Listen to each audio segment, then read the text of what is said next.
Tonight, we embark on a journey that will lead you deep into tranquility and sow seeds of deep serenity within your mind.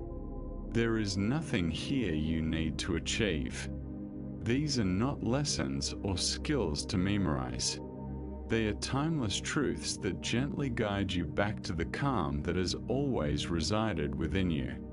Before we start, feel free to share the time and your location. Zen wisdom teaches us that peace is not something we must fabricate. It is something we must uncover, like a crystal-clear mountain lake that becomes murky when disturbed. Our minds cloud over when we struggle and cling. As we traverse these age-old teachings together, you may notice your breathing naturally deepening, your body instinctively relaxing. This is not something to force. It is the natural response of a mind that has finally realized its true essence. There is nowhere else for you to be at this moment. Nothing else to do. Just breathe with me as we embark on this gentle journey into rest. In a secluded mountain monastery, there lived a master named Kosen, known throughout the region for his extensive collection of ancient texts. For over 4 decades, he had meticulously gathered the rarest Buddhist scriptures, philosophical writings, and poetry from across the land. Scholars would travel for weeks just to study in his library, which housed treasures found nowhere else in the world. The library itself was a masterpiece. Wooden shelves, crafted by skilled artisans, stretched from floor to ceiling. Each scroll was delicately wrapped in silk and stored with great care. The air was infused with the scent of cedar and aged paper, while morning light streamed through paper windows, casting a warm glow over centuries of wisdom. Kosen would spend his early hours each day in this sacred space, reading by candlelight before the other monks stirred. One autumn night, as the community slumbered, a devastating fire engulfed the monastery. The flames, fueled by fierce mountain winds, spread with terrifying speed. The monks managed to escape safely, but there was no time to save anything else. They stood in the courtyard, watching helplessly as their beloved home was consumed. The library burned with particular ferocity, all those ancient texts, irreplaceable manuscripts, and precious scrolls turning to ash in mere minutes. 4 decades of careful collecting vanished in a single night. As dawn broke over the charred remains, the monks gathered around their teacher, anticipating to find him shattered by this immense loss. Instead, they discovered Kosen sitting serenely on a stone, observing the smoke rise from where his cherished library had stood. His expression bore no signs of anger, sorrow, or regret. A young monk, unable to contain his confusion, approached with tears in his eyes. "Master," the student said, his voice trembling, "how can you be so calm? All those invaluable teachings, all those years of effort, everything is gone. Doesn't this loss break your heart?" Kosen gazed at his student with eyes full of gentle understanding. "My dear friend," he replied softly, "those books held beautiful words about truth, but they were not truth itself. The real Dharma was never inscribed on paper or stored on shelves. It lives here," he said, placing a hand on his chest. And here, he gestured to his student heart.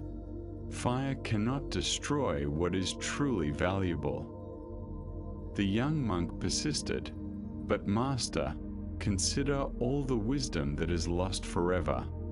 Future generations will never have the chance to read those texts." Kosen smiled serenely. "The fire has imparted a great lesson. It has illuminated the distinction between the finger pointing at the moon and the moon itself. We spent so much time polishing and safeguarding the finger that we sometimes forgot to look at what it was directing us toward. He rose slowly and placed a gentle hand on the young monk's shoulder. Yesterday, I was the guardian of books. Today, I am simply a teacher. Yesterday, I worried about preserving ancient wisdom. Today, I am free to embody it directly. The fire has not taken anything away. It has unveiled what was always present. In the days that followed, as the community began to rebuild, something extraordinary occurred.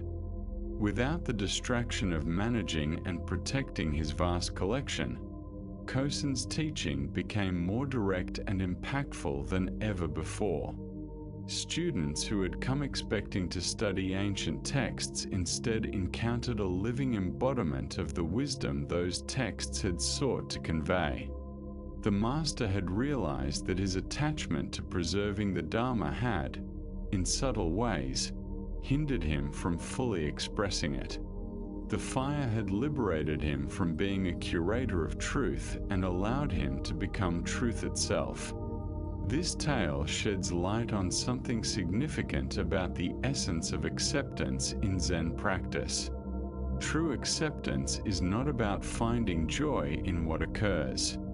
Kosen did not rejoice over the fire or pretend to be happy about losing his library. Rather, he accepted the reality of what had transpired and opened himself to whatever wisdom it might hold. In Zen, we learn that resisting what has already happened is the root of our deepest suffering. We squander precious energy battling battles that have already been won or lost. When we cease this futile struggle against reality, we uncover an inner freedom that no external circumstance can affect. The fire in this narrative symbolizes all the unforeseen losses and changes that life brings our way. At times, it incinerates our cherished plans, familiar identities, or beloved possessions.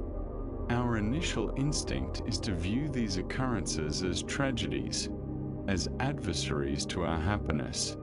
But Zen invites us to look deeper. What if every loss is also a liberation? What if what is consumed was merely binding us? Kosen discovered that his attachment to preserving wisdom had become an impediment to embodying it. The fire liberated him from being a custodian of truth and allowed him to become truth itself. This teaching resonates across all aspects of our lives. When we lose a job we believe to find us, we may uncover talents we never knew existed. When a relationship concludes, we might discover an ability for solitude and self-sufficiency that fortifies us. When illness restricts our physical capabilities, we may develop inner resources that are far more precious. The practice of acceptance commences with a simple acknowledgement. What has already happened has occurred. Our resistance cannot alter the past. However, our acceptance can reshape our future. When we stop opposing what is, we open ourselves to what could be. Embrace the moment. Feel how your body unwinds when you release the tension against imagined fears. This sensation embodies acceptance, not defeat, but a wise surrender that preserves your energy for what truly matters.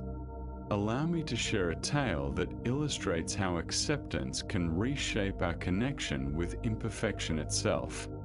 Once there was a young scholar named Daiki who arrived at a mountain monastery famed for its stunning gardens. He had always been captivated by beauty and flawlessness, believing that nurturing these renowned gardens would bring him closer to enlightenment.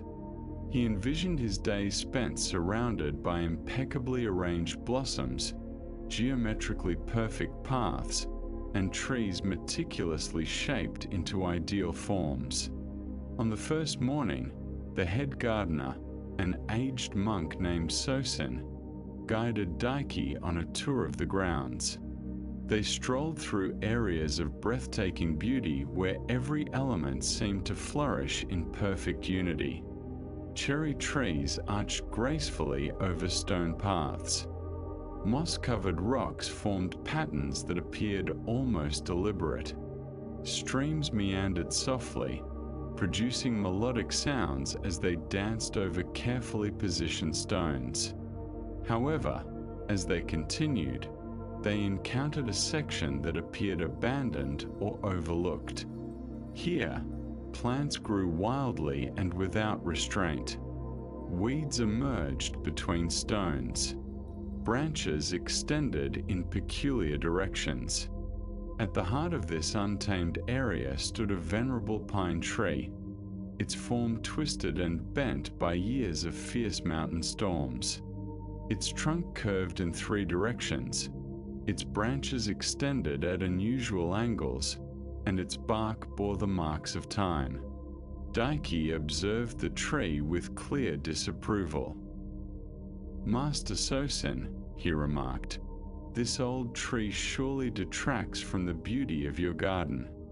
Why not remove it and replace it with something more appealing?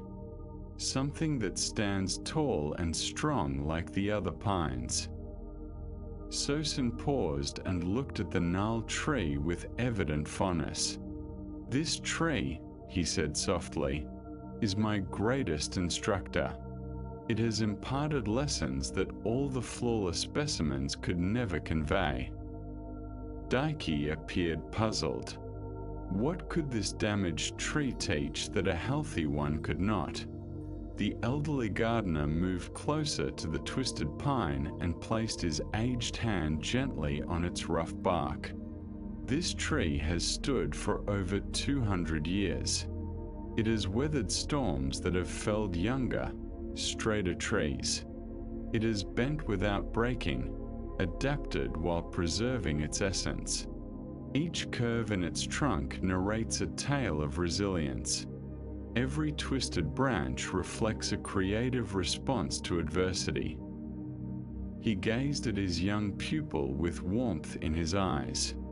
"The upright trees in the formal garden are indeed beautiful, but their allure hinges on ideal conditions.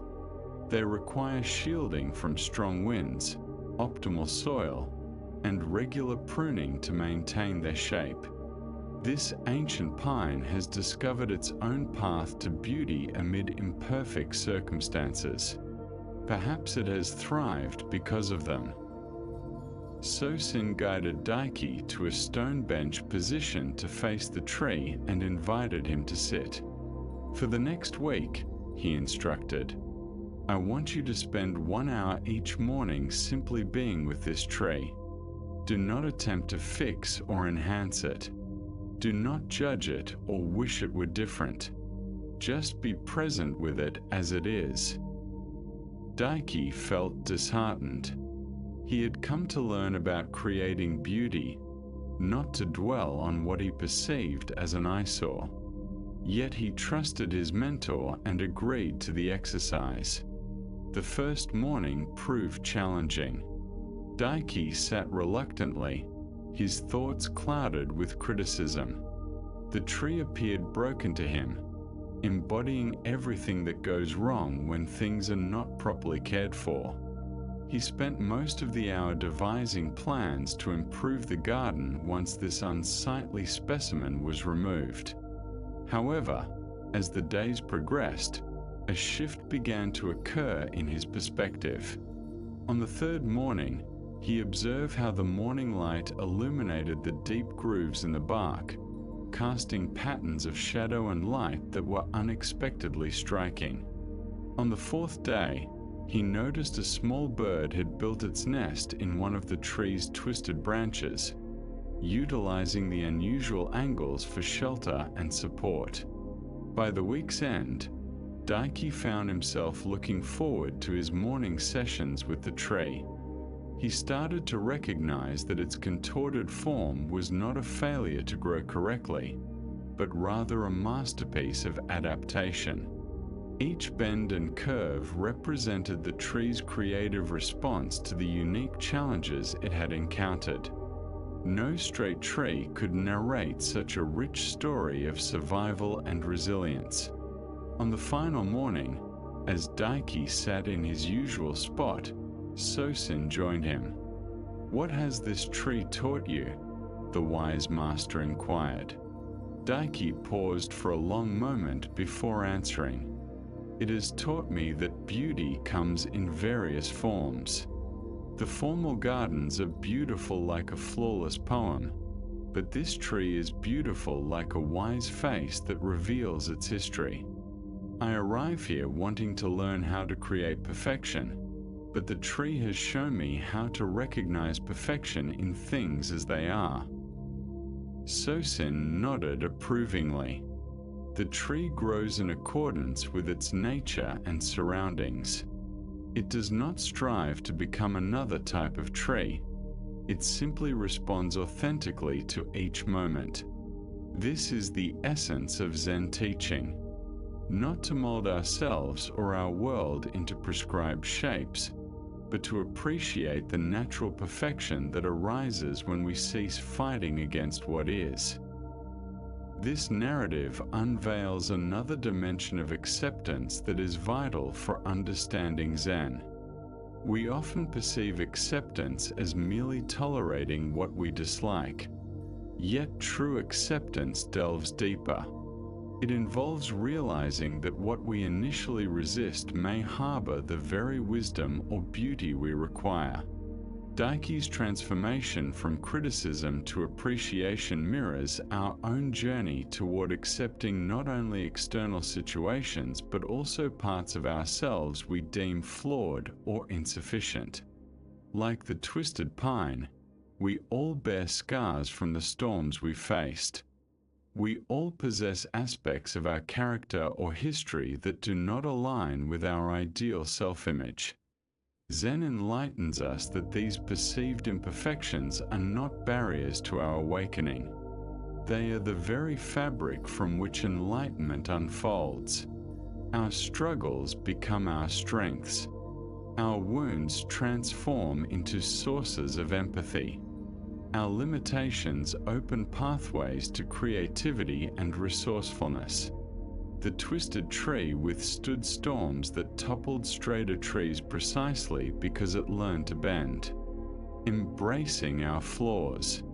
Our ability to acknowledge and navigate our shortcomings often grants us greater resilience and authenticity than those who have navigated life without facing adversity. This insight changes our relationship with every aspect of our existence that may appear less than ideal. The challenging relationship that cultivates our patience. The health struggle that highlights what is truly significant. The setback that guides us toward our authentic path. When we cease to insist that life aligns with our desires, we open ourselves to receive its genuine gifts. This journey towards deeper acceptance starts with curiosity instead of judgment.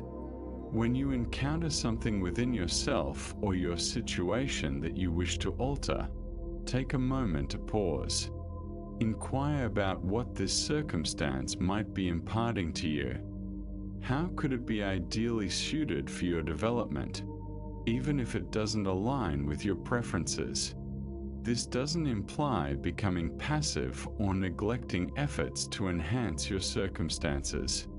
The gardener diligently tends to his cultivated gardens with care and expertise.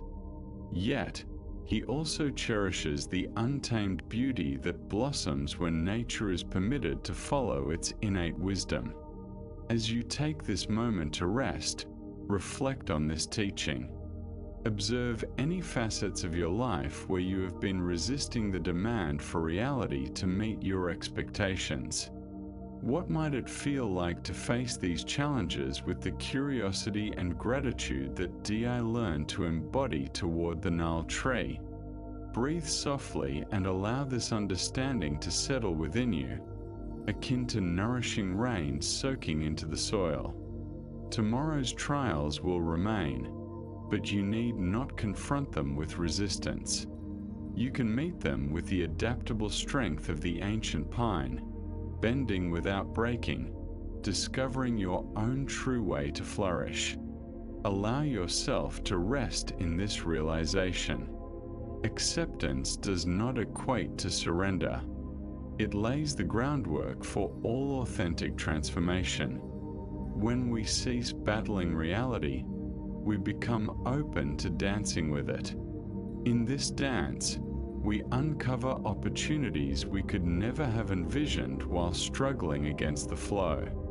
Sleep comes effortlessly to a mind that has learned to embrace what is. Rest deeply, assured that you are in the perfect position to receive whatever lessons tomorrow may hold. Once, a young monk named Jiro resided in a monastery perched high in the mountains, where the air was thin and crystal clear. Each morning before dawn, he would traverse a winding stone path to gather water from a natural spring. The path was perilous, with loose stones and steep drops on one side, yet Jiro had undertaken this journey countless times. One morning, as he gingerly made his way down the mountainside, he spotted something shimmering in the early light. Half buried beneath a fallen log lay a small, flawlessly smooth river stone.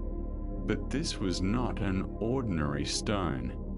It radiated an inner luminescence, and its surface was adorned with natural patterns resembling ancient writing. Jiro picked up the stone, feeling a peculiar warmth spread through his hands. It was unlike anything he had ever encountered. Surely, this was a sign, a gift from the universe meant solely for him. He carefully tucked the stone into his robe and proceeded to the spring. In the days that followed, Jiro found himself constantly reaching for the stone in his pocket. During meditation, he would discreetly hold it in his palm. While working in the garden, he would ensure it remained secure within his robes. At mealtimes, he would check for its comforting weight. The stone increasingly consumed his thoughts. He would lie awake at night pondering its origins. Was it genuinely magical? Did it possess unique powers? He began to believe that his meditation deepened when he held it, and that his tasks became easier in its presence. However, with this attachment came anxiety. What if he lost it? What if someone else discovered it and attempted to take it? Jiro started to take longer routes to avoid other monks, checking his pocket dozens of times throughout the day. The very object that had initially brought him happiness now filled him with relentless worry. One morning, as Jiro hurried along the mountain path with his water buckets, his foot caught on a loose stone. He stumbled and fell hard, water splashing everywhere. As he scrambled to gather the spilled buckets, he heard a faint sound that made his heart stop. The soft clink of stone hitting rock. His precious stone had slipped from his robes and was now rolling toward the cliff's edge. Jiro lunged after it in desperation, but he was too late. The stone tumbled over the precipice and vanished into the misty valley far below. Jiro sat on the rocky path, gazing at the spot where his treasure had disappeared. All his careful protection had been in vain. In an instant, what he had cherished most was lost forever. He anticipated feeling devastated, but instead, something astonishing occurred. A wave of relief washed over him. The constant anxiety had dissipated. The need to safeguard, check, and conceal had evaporated with the stone. For the first time in weeks, his mind felt clear and expansive. He realized that in his frantic attempts to cling to the stone, he had sacrificed something far more precious, his peace of mind. As Jiro ascended the mountain path with his empty buckets, he felt lighter than he had in months. The stone had been beautiful, but the anxiety it invoked had diminished his life and instilled fear. Now, with pockets unburdened and a heart open, he could perceive the true magic that had always surrounded him. The morning mist dancing between the peaks, the sound of his footsteps on ancient stone, the simple rhythm of inhaling mountain air. That evening, Jiro approached his teacher and recounted the entire tale. The master listened attentively, nodding in understanding. The stone imparted a valuable lesson, the teacher remarked. But the lesson was not in retaining it.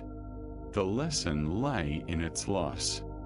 You came to realize that your happiness was never tied to the stone itself. It resided in your capacity to appreciate beauty when it presents itself. That ability cannot plummet off a cliff. It travels wherever you go. The teacher smiled gently. We often believe we need to possess what we cherish. Yet possession transforms love into fear. When you truly love something, you can allow it to be free. In that freedom, both you and what you cherish discover peace. This simple narrative encapsulates one of the most profound teachings in Buddhist wisdom. Our suffering does not stem from our love for things, but from our attempts to control them. The moment we tightly grasp anything, be it an object, a person, an experience, or even a concept, we sow the seeds of our own unease. Jiro's journey reveals something significant about attachment. The issue was never the stone itself. Beauty is meant to be celebrated. Joy is intended to be experienced. But when appreciation turns into ownership and joy morphs into clinging, we forfeit the very essence of what we sought to retain. The stone initially brought Jiro happiness, but that joy vanished the instant he felt the need to possess it indefinitely. This lesson alters our perspective on everything we hold dear. Our connections flourish in love when we cease trying to dominate them.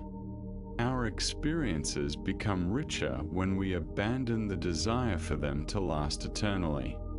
Our belongings bring us more happiness when we hold them lightly, cherishing them while they're with us and letting them go gracefully when the time arrives. True peace does not stem from obtaining what we desire and keeping it forever. Instead, it arises from learning to cherish what we have and releasing it when the moment calls for it. This isn't about becoming detached or apathetic. It's about loving so deeply that we desire what's best for everything we love, even if it means allowing it to follow its own course. Take a gentle breath now and feel how this realization settles within you. Observe how even contemplating letting go fosters a sense of spaciousness, akin to removing a heavy load you've been carrying for an extended distance. Let's delve deeper into this wisdom through another tale, one that illustrates how letting go can transform not only our connections with objects but also our relationship with ourselves. Master Ain was renowned throughout the region as the most proficient calligrapher in ages. People would journey for days to commission a piece of his art, and his scrolls were esteemed by collectors and temples alike. His brushstrokes appeared to emerge directly from a divine source, crafting characters of exceptional beauty and power. Ain took immense pride in his craft. He would dedicate hours to preparing his ink to achieve the perfect consistency, selecting brushes with optimal flexibility and waiting for just the right mental state before commencing any significant piece. His studio was arranged with meticulous precision, every tool in its designated spot. One spring morning, a prosperous merchant asked Ain to create a scroll for his daughter's wedding.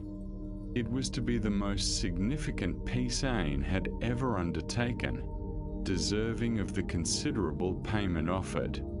The merchant requested specific characters, symbolizing eternal happiness in Ain's most elaborate style.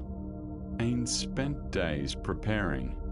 He fasted to clear his mind, meditated to soothe his spirit, and practiced the characters hundreds of times on regular paper. When he finally felt prepared, he laid out his finest silk scroll, redded his most treasured ink, and selected his most beloved brush. As he began the first character, everything felt just right. His hand moved with fluid elegance. The ink flowed like liquid silk, and the character emerged with breathtaking beauty. Ain's heart swelled with pride. This would be his masterpiece, the creation that would solidify his legacy for generations. However, as he moved on to the second character, calamity struck. A sudden gust of wind through the open window knocked over his water bowl. Water splashed across the scroll, leaving a large dark stain right through the center of his flawless first character. Ain stared at the ruined scroll in disbelief. Weeks of preparation obliterated in a moment. The silk was precious and rare. The commission was vital for his reputation. Worst of all, the perfect character he had crafted was now utterly ruined. His first instinct was to rage against the wind, blame his carelessness for leaving the window ajar, and resent the cruel timing of the incident. He could attempt to clean the scroll, but the damage was unfixable. He could start anew, yet he had no more silk of this caliber, and the merchant expected the piece in a matter of days. Ain sat there, gazing at the damaged scroll, feeling his dreams of a perfect masterpiece disintegrate. Then, something shifted in his viewpoint. He examined the water stain more closely. It had formed an organic flowing shape that seemed to enhance the partial character instead of ruin it. The stain possessed its own beauty, reminiscent of cloud formations or mountain silhouettes. Rather than discarding the scroll, Ain lifted his brush again. He chose to work with the accident rather than against it, incorporating the water stain into his design, using it as the foundation for an entirely new composition. Where he had envisioned formal perfection, he now created something wild and spontaneous.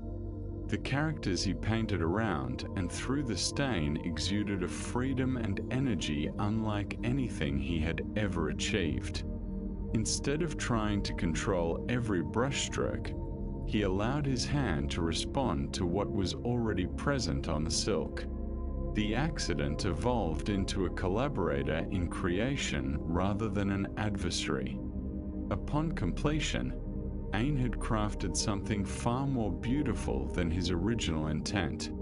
The piece radiated life and movement that his careful, controlled work had never attained.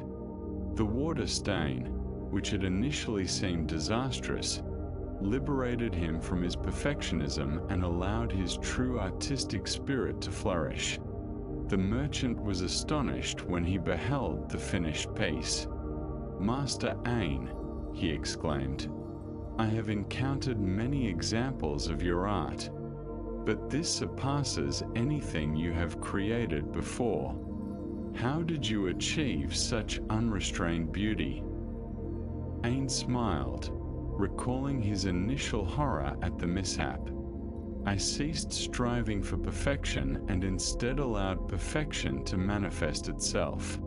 The stain revealed to me that my greatest adversary was not imperfection, but rather my apprehension of it. When I let go of the need to control every detail, my art came to life. From that day forth, Ain's work underwent a complete transformation. He continued to practice diligently and prepare thoroughly, but he no longer attempted to impose predetermined outcomes. He learned to embrace accidents, welcome the unexpected, and view imperfection as an entrance to deeper creativity. This narrative illustrates how letting go reshapes not only our relationship with external elements, but also our relationship with ourselves and our own endeavors. Ain discovered that his attachment to perfection was actually hindering him from creating truly exceptional art. Embracing the flow of life. His anxiety about making mistakes kept him from experiencing the spontaneous beauty that arises when we trust life's natural rhythm. This lesson permeates every aspect of our existence. How often do we overlook chances for happiness because we are too preoccupied with avoiding issues? How many connections become strained as we attempt to control their development? How much creative potential do we squander trying to impose our desired outcomes instead of skillfully responding to reality? The Buddhist philosophy teaches that our deepest suffering stems from resisting reality rather than flowing with it. When Shin ceased his struggle against the water stain and began to collaborate with it, he uncovered possibilities he had never envisioned. When we abandon the need for life to conform to our expectations and instead engage creatively with what actually arises, we discover a sense of freedom and vitality that no amount of control can offer. This is why letting go is pivotal in achieving profound peace. It does not signify giving up on life or becoming apathetic. Rather, it involves realizing that our tight hold on how things ought to be often obscures our ability to see the beauty that already exists.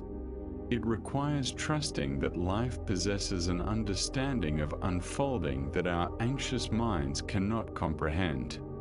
The tranquility stemming from this insight is profound because it is not contingent on circumstances aligning in a particular way. Whether the stone tumbles from the cliff or remains in our pocket, whether the water spills on our scroll or not, we can attain contentment by skillfully navigating whatever arises. As you find yourself in this sanctuary of learning, allow this lesson on letting go to resonate within you. Reflect on any areas in your life where you might be holding on too tightly, where your fear of loss or imperfection could be creating unnecessary strain. What might it feel like to ease that grip just a bit? This isn't about being careless or indifferent. Shin still cherished his art, just as Jiro could still admire beauty. However, when we love something without the need to possess it completely, when we care without the urge to control, we uncover a state of being that is both deeply involved and profoundly serene. Allow yourself to rest in this potential. The most profound teachings of Buddhism point to this liberation, this capacity to engage with life lightly while embracing it wholeheartedly. In this equilibrium between caring and releasing, between effort and surrender, we uncover the peace that transcends understanding. It is the peace that allows both body and mind to rest completely, secure in the knowledge that whatever comes our way, we possess the wisdom to meet it with an open heart. In a quaint village bordering a vast forest, there lived a baker named Kenji, renowned for his warm heart and generous nature. Each morning, before dawn broke, he would ignite his ovens and begin crafting fresh bread for the day ahead. The comforting aroma of baking would waft through the village streets, gently awakening the townsfolk and filling their hearts with eager anticipation. Kenji maintained a simple practice. Each day, he would bake a few extra loaves and place them on a wooden shelf outside his shop, accompanied by a small sign that read, "For those in need." Travelers, struggling families, and anyone feeling hungry could take what they required without needing to ask or explain their situation. One particularly harsh winter, when food was in short supply and many villagers faced hardships, a group of desperate men resorted to stealing from shops and homes. Under the cover of night, they would take whatever they could find. The village was gripped by fear, prompting many residents to bolt their doors and hide their possessions. Kenji's shop was looted 3 times in a fortnight. Each time, the thieves not only took the free bread from a shelf, but also swiped money from his cash box and flour from his supplies. During the 3rd incident, they also damaged several of his baking tools and disrupted his meticulously organized workspace. The other villagers were incensed on Kenji's behalf. "You must stop leaving bread outside," they urged him. "You're just encouraging them. Put bars on your windows. Get a guard dog. Show these criminals that you won't be an easy target." Nevertheless, Kenji persisted in his practice. Each morning, he would tidy up any mess, repair what he could, and continue baking as usual. He still placed the extra loaves on the shelf outside, though now they vanished even more quickly. One particularly frigid night, while working late to prepare dough for the next day, Kenji heard a noise at his front door and noticed shadows moving outside. Instead of hiding or calling for assistance, he did something that surprised even him. He opened the door. 3 men stood before him, their faces hollow from hunger and their clothing tattered from enduring the harsh winter in the forest. Clearly, they had come to steal again, but they froze when they saw Kenji gazing directly at them. "You must be very hungry," Kenji said softly, "to be out on such a cold night." The men were taken aback. They had expected an empty shop, a chance to take what they needed, and vanish back into the night. They had not anticipated kindness. "I have fresh soup simmering," Kenji continued, "and there's warm bread just out of the oven. Would you like to come in and eat?" The oldest of the 3 men, appearing to be their leader, looked skeptical. "Why would you help us? Don't you know who we are? We are the ones who have been taking from you." Kenji nodded calmly. "I know, and I can see that you take only what you need to survive. A man does not steal bread because he is evil. He steals bread because he is hungry." He stepped aside and motioned for them to enter. "The winter is hard for everyone, but it doesn't have to turn us into enemies." Slowly and cautiously, the 3 men entered the warm bakery. Kenji served them bowl after bowl of hot soup and an abundance of fresh bread. As they warmed up and filled their empty stomachs, they began to share their stories. They had all lost their jobs when the local mine shut down. With no work available and their savings depleted, they had been forced to live in the forest. They had tried begging, but the villagers had chased them away. Stealing seemed like the only option for survival, the youngest admitted, tears welling in his eyes. "We never wanted to hurt anyone." Kenji listened to their tale with deep empathy. Once they finished their meal, He made a proposal that astonished them. "I could use some help with the early morning baking," he said. "The hours are long and the work is demanding, yet there's always ample food and a cozy place to rest above the shop. If you're willing to put in the effort, you're welcome to stay." The three men exchanged incredulous glances. They had come with the intent to rob this man, and yet he was extending an offer of employment and refuge. The eldest shook his head slowly. "Why would you have faith in us? We've stolen from you time and again."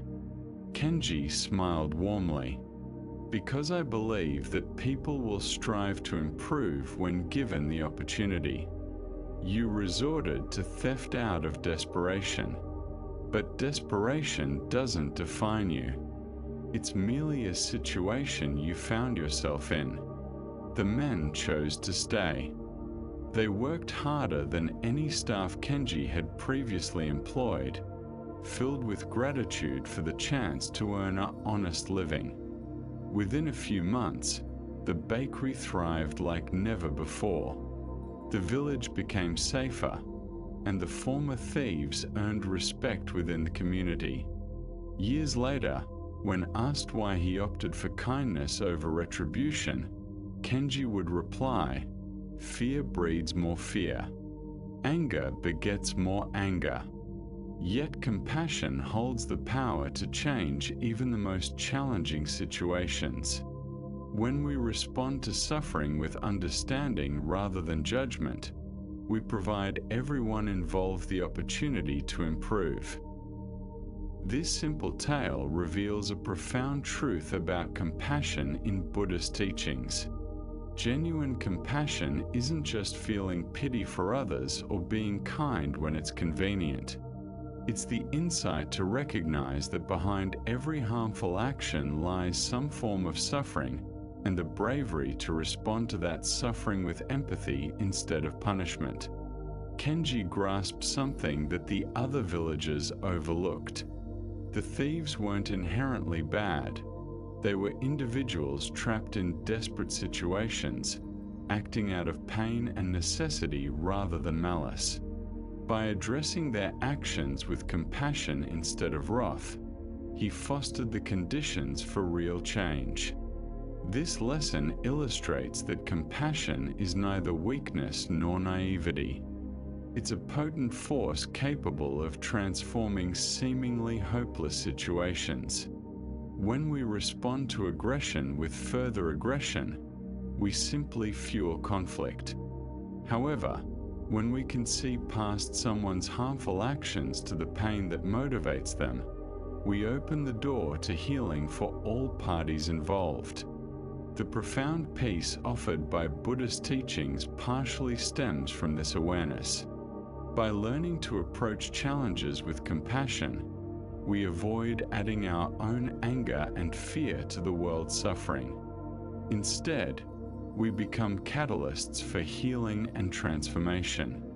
This doesn't imply tolerating harmful behavior or endangering ourselves.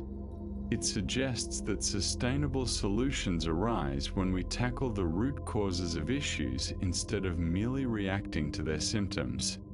Take a gentle breath now and sense how this awareness settles into your heart. Observe how even considering a compassionate response fosters a feeling of spaciousness and tranquility, as if a tight knot in your chest has begun to unravel.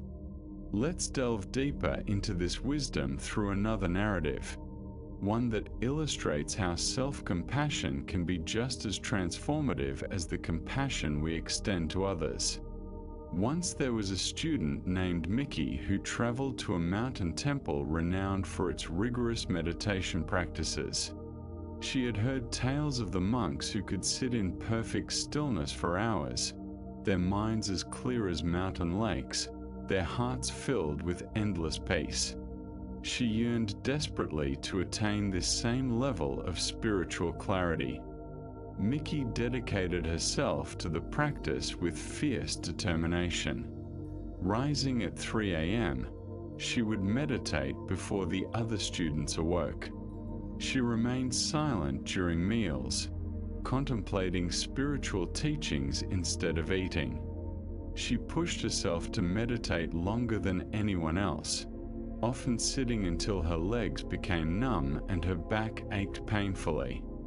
Yet, instead of finding the peace and clarity she sought, Mickey discovered her mind growing more agitated and critical than ever. During meditation, rather than observing her thoughts with gentle awareness, she would assault each wandering thought with harsh self-judgment. Focus. She would command herself. Stop being so undisciplined. Other students manage this effortlessly. What's wrong with you? When her meditation felt unfocused, she would punish herself by skipping meals or extending her sitting hours. If she felt drowsy during practice, she would berate herself for being lazy and weak. Her inner voice became a relentless stream of criticism and disappointment. After months of this severe self-treatment, Mickey was more miserable than when she had first arrived. Her body was frail from missed meals. Her mind was fatigued from ceaseless self-criticism, and her heart felt heavy with shame over her perceived shortcomings. One morning, after a particularly grueling meditation session where she had scolded herself for every stray thought, Mickey sought refuge in the temple's small garden to cry privately. She sat beneath a cherry tree, overwhelmed by feelings of failure as a spiritual student. Master Yuki, the temple's wise elder, happened to stroll through the garden. Noticing Mickey's distress, she quietly took a seat beside her on the stone bench. "Share with me your practice," Master Yuki said softly. Through her tears, Mickey expressed her frustration. She recounted her intense schedule, her relentless self-criticism, and her disappointment at her lack of progress. "I try so hard," she wept, "but I'm just not good enough. I'll never achieve the same level of meditation as the other students. Perhaps I should just give up." Master Yuki listened in compassionate silence. When Mickey finished, the teacher gestured to a small bird that had landed near them. The bird was pecking at the ground, foraging for seeds and insects. "Observe this little bird," Master Yuki said. "See how effortlessly it moves. It doesn't criticize itself for not finding food quickly. It doesn't compare itself with other birds. It simply participates in its nature moment by moment with complete acceptance." Mickey watched the bird for several moments, captivated by its effortless presence and natural grace. "Now," Master Yuki continued, "imagine if this bird spent its time berating itself for being a poor bird, believing it should fly better or sing more sweetly. What would happen to its innate ability to find food and shelter? What would happen to its joy in simply existing as a bird?" Mickey grasped it instantly. She would become too engulfed in self-criticism to engage in what she naturally excelled at. Master Yuki acknowledged this. "You came here to cultivate peace and compassion, but the first place to nurture these traits is within yourself. How can you extend kindness to others if you are harsh to your own heart? How can you attain tranquility in meditation if you are in conflict with your own thoughts?" The teacher's tone was filled with gentle warmth. The journey to awakening isn't about achieving perfection. It's about fostering kindness. First to yourself, then to all beings. Your mind will drift during meditation. That's its nature. The practice is not to halt this drifting, but to recognize it with the same gentle affection you would show a beloved child who gets distracted while learning to walk. From that moment on, Mickey transformed her entire approach to practice. Rather than demanding her mind to focus, she would kindly invite it back to her breath. Instead of berating wandering thoughts, she would acknowledge them with phrases like thinking or planning and return to her meditation with compassion. When her body felt fatigued, instead of pushing through with sheer will, she would adjust her posture or take a short break, honoring her physical needs.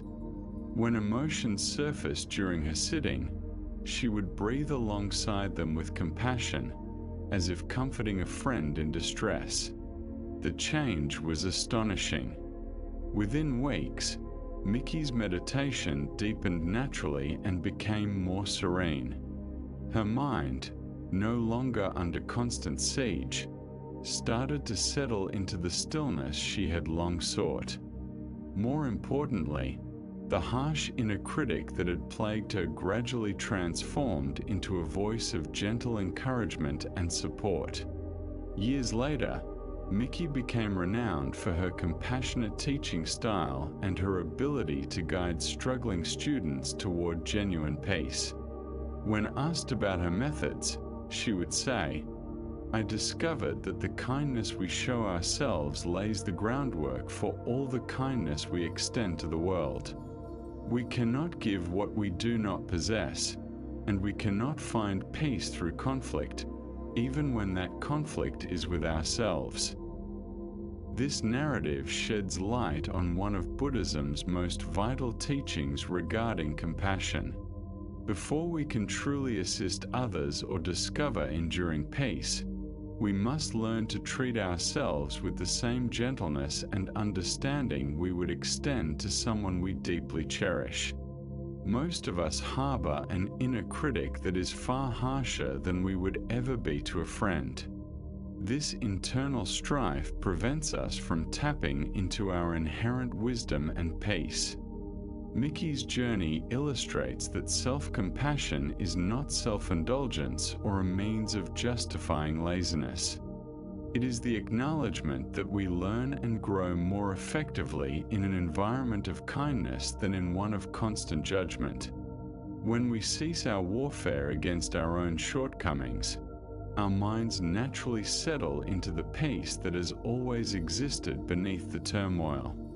This teaching revolutionizes everything about how we approach spiritual practice and personal development. Instead of striving to force ourselves into enlightenment through rigid discipline, we cultivate the conditions for awakening through gentle persistence and loving patience.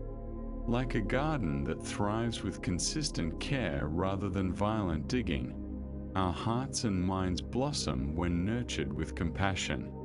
The Buddhist path reveals that suffering often arises from our resistance to our own experiences. When Mickey struggled against her wandering mind, she inflicted more suffering than the wandering thoughts themselves ever could. Once she learned to embrace her mental patterns with kindness, the very mind that had seemed chaotic began to unveil its natural clarity. This realization brings profound relief because it implies that we don't have to be flawless to deserve love and peace.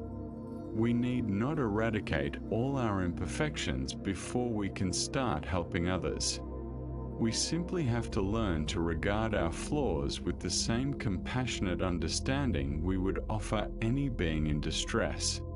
As you reflect on this teaching, observe how your body reacts to the concept of treating yourself with complete kindness. Feel how even the idea of ceasing the internal battle brings about a sense of softening and relief. This isn't laziness or lowering standards.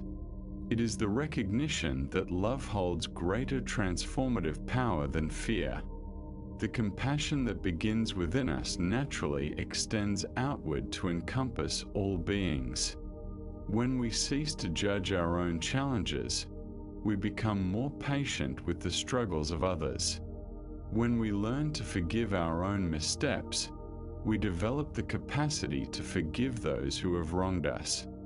When we understand that our own suffering warrants understanding rather than punishment, we begin to see that the same holds true for everyone. The profound peace offered by these teachings stems from this shift in how we confront life's challenges. Rather than battling our problems or critiquing ourselves for experiencing them, we learn to embrace whatever arises with the tender care of a mother cradling her child. In this embrace, transformation occurs naturally, not through force, but through love. Allow yourself to rest in this possibility. Contemplate what it might feel like to navigate tomorrow with the same kindness toward yourself that Master Yuki demonstrated to Miki. Notice how this inner gentleness creates space for authentic wisdom and peace to manifest. This is the gift that Buddhist teachings provide, not merely techniques for improvement, but a fundamentally different way of relating to ourselves and our experiences.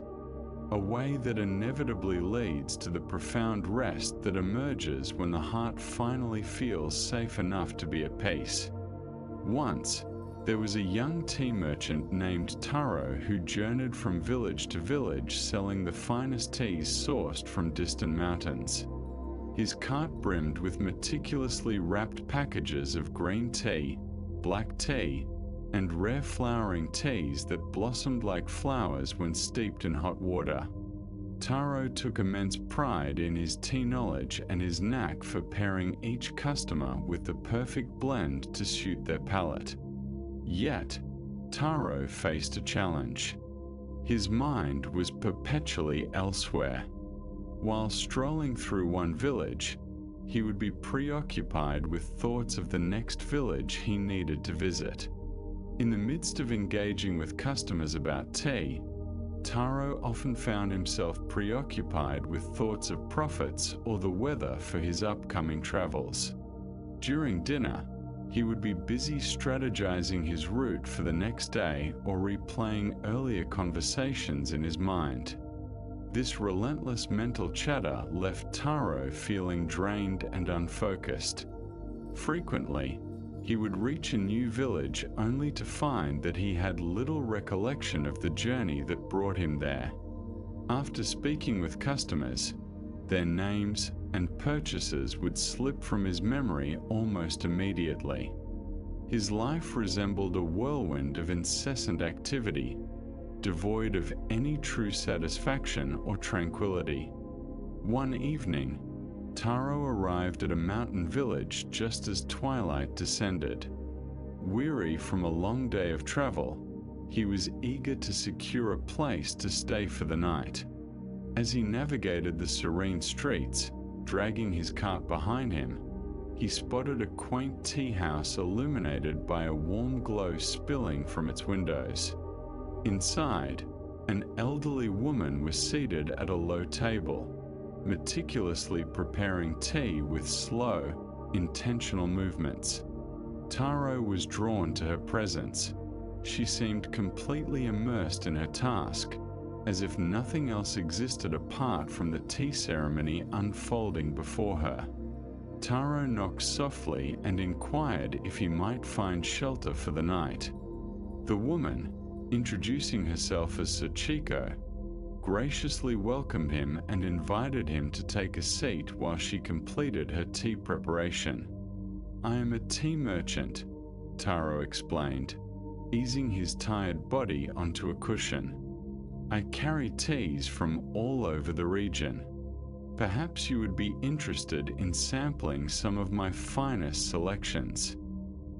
Sachiko responded with a gentle smile, continuing her deliberate motions.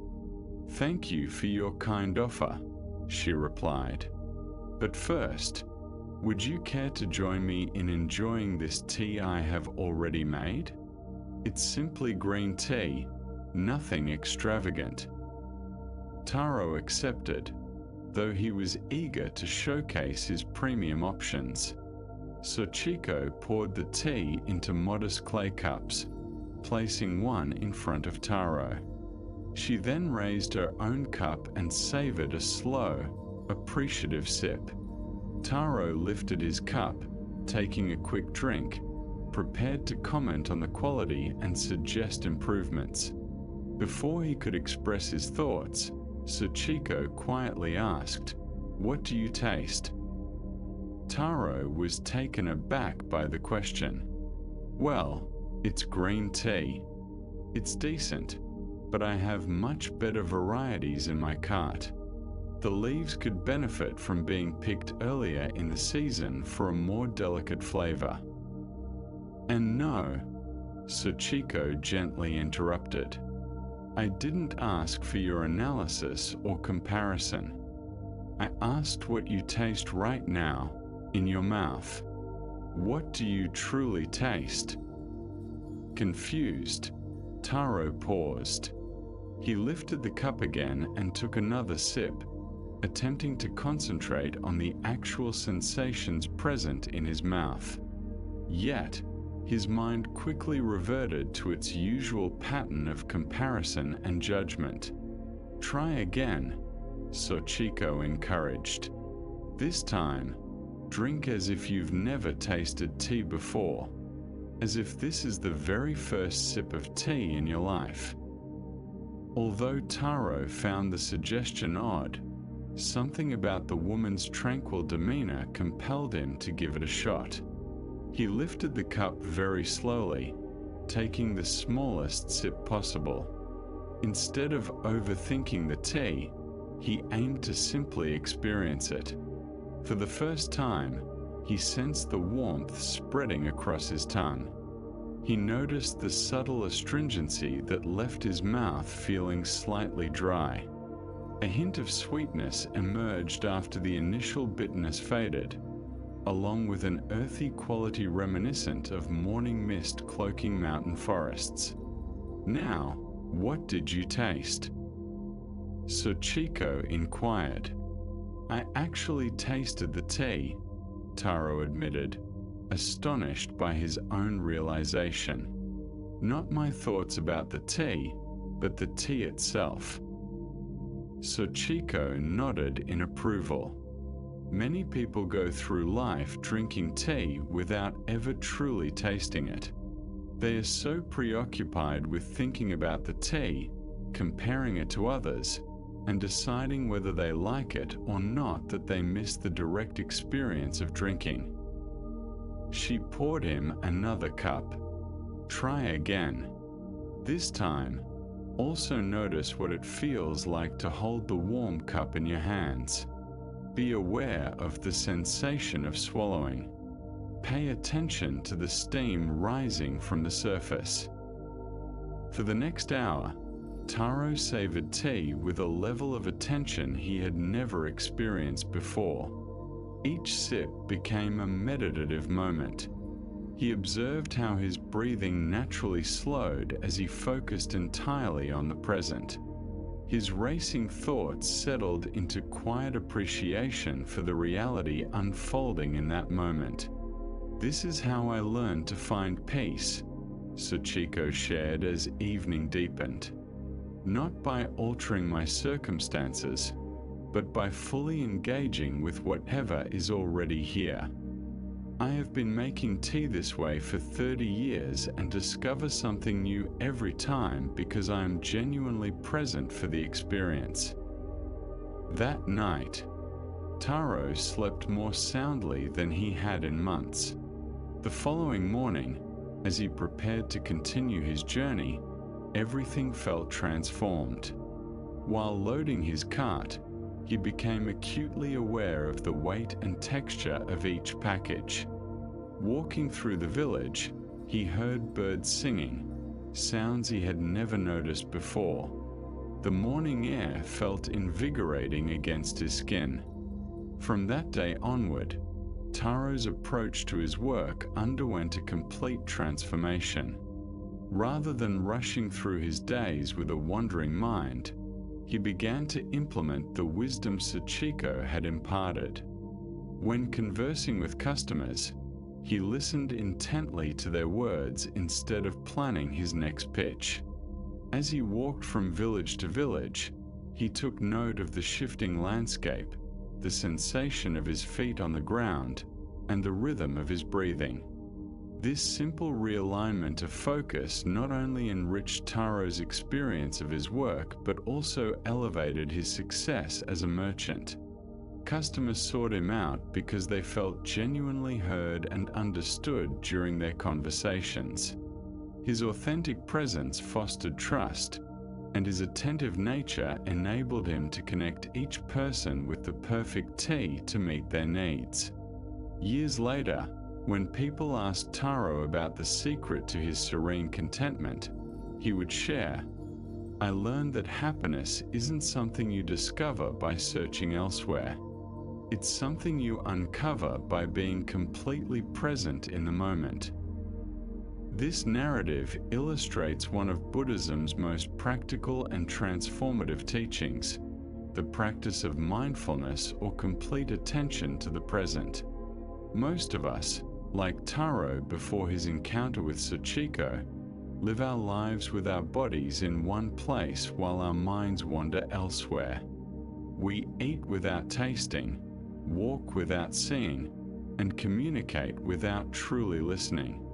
The fragmented mind, a journey to mindfulness. This divided focus serves as a significant source of distress, hindering our ability to feel truly fulfilled or at ease. When we are perpetually preoccupied with what lies ahead, we overlook the richness of the present moment. With our thoughts scattered between the past and future, we cannot rest in the simplicity of now. The Buddhist concept of mindfulness is not about clearing the mind or reaching an extraordinary state of awareness. Instead, it emphasizes the importance of being fully engaged with whatever is occurring at this moment, whether it's sipping tea, engaging in conversation, or merely breathing. This total concentration naturally cultivates tranquility, as it halts the mental restlessness that leaves us feeling unsettled and in search of something more. Taro found that the familiar act of drinking tea, something he had done countless times, could yield profound satisfaction when he devoted his complete attention to it. This illustrates that we don't need to alter our surroundings to discover peace. We simply need to shift the quality of our focus towards our experiences. Practicing mindfulness transforms everyday moments into chances for rejuvenation and rest. When we eat mindfully, each meal nourishes both body and spirit. When we listen with full presence, our connections deepen and gain significance. Engaging in any activity with mindful awareness turns it into a form of meditation, calming the mind effortlessly. Take a gentle breath now and experience what it feels like to be entirely present in the simple act of breathing. Notice how your thoughts naturally quiet when you concentrate solely on what is unfolding at this moment. This is the tranquility that Buddhist principles offer, not as something distant or difficult to attain, but as a natural outcome of being attentive to life as it unfolds, moment by moment. Let us delve deeper into this wisdom through another story that illustrates how mindfulness can transform even our most daunting experiences. Master Josen was renowned for his ability to remain composed and centered regardless of the chaos surrounding him. Students would travel from far-off temples to learn from him, eager to uncover the secret behind his unwavering peace. However, Josen's most dedicated student, a young monk named Kaku, grappled with skepticism regarding his teacher's esteemed reputation. Kaku had resided at the temple for 2 years. While he found Master Josen to be wise and compassionate, He had never witnessed him facing any substantial hardships. The temple was tranquil, the community harmonious, and their daily routines were predictable and serene. Kaku pondered whether his teacher's serenity was merely a product of such perfect circumstances. Anyone can remain composed in a setting like this, Kaku confided to a friend. But what would happen if Master Josen encountered real challenges? Would he still maintain his calm if his world was flipped upside down? One autumn morning, Kaku's question was unexpectedly answered. A messenger arrived at the temple bearing devastating news. Bandits had assaulted Master Josen's hometown during the night. His elderly mother and younger brother, who lived there, had lost their lives in the violence. The house where Josen grew up had been reduced to ashes. Kaku observed his teacher's expression intently as he received this heartbreaking news. For a brief moment, Josen's eyes brimmed with tears, and his body appeared to slump under the weight of sorrow. Yet, something extraordinary occurred. Instead of crumbling or lashing out at the tragedy, Josen calmly sat on a nearby stone and began to breathe slowly and deeply. "Master," the messenger urged, "shouldn't you leave at once? There are arrangements to be made, ceremonies to organize." Josen nodded gently. "Yes, I will go. But first, I need a few moments to be present with this news and its implications." Kaku was astonished.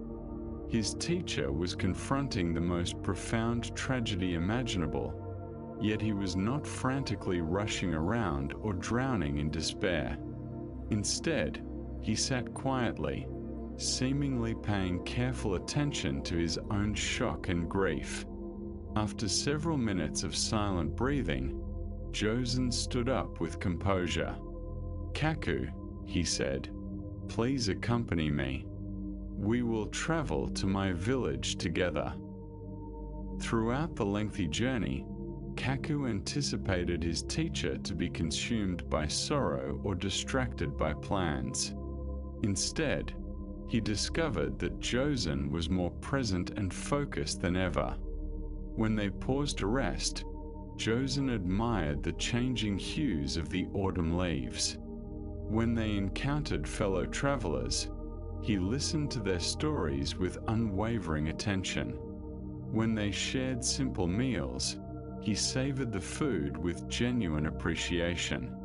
"Master," Kaku finally inquired, unable to suppress his bewilderment, "how can you notice such small details when something so dreadful has occurred? Shouldn't you be too distressed to focus on anything else?"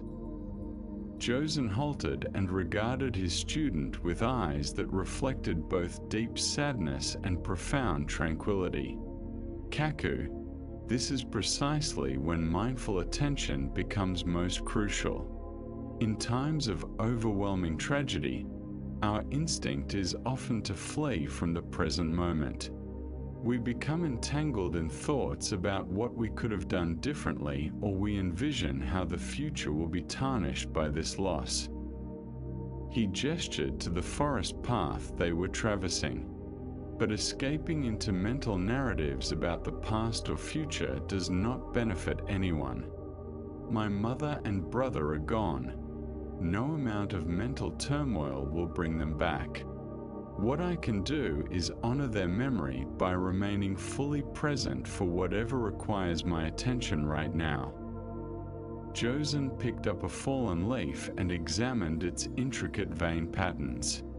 "If I spend this journey lost in regretful thoughts or worries, I miss the chance to appreciate the beauty they would have wanted me to notice.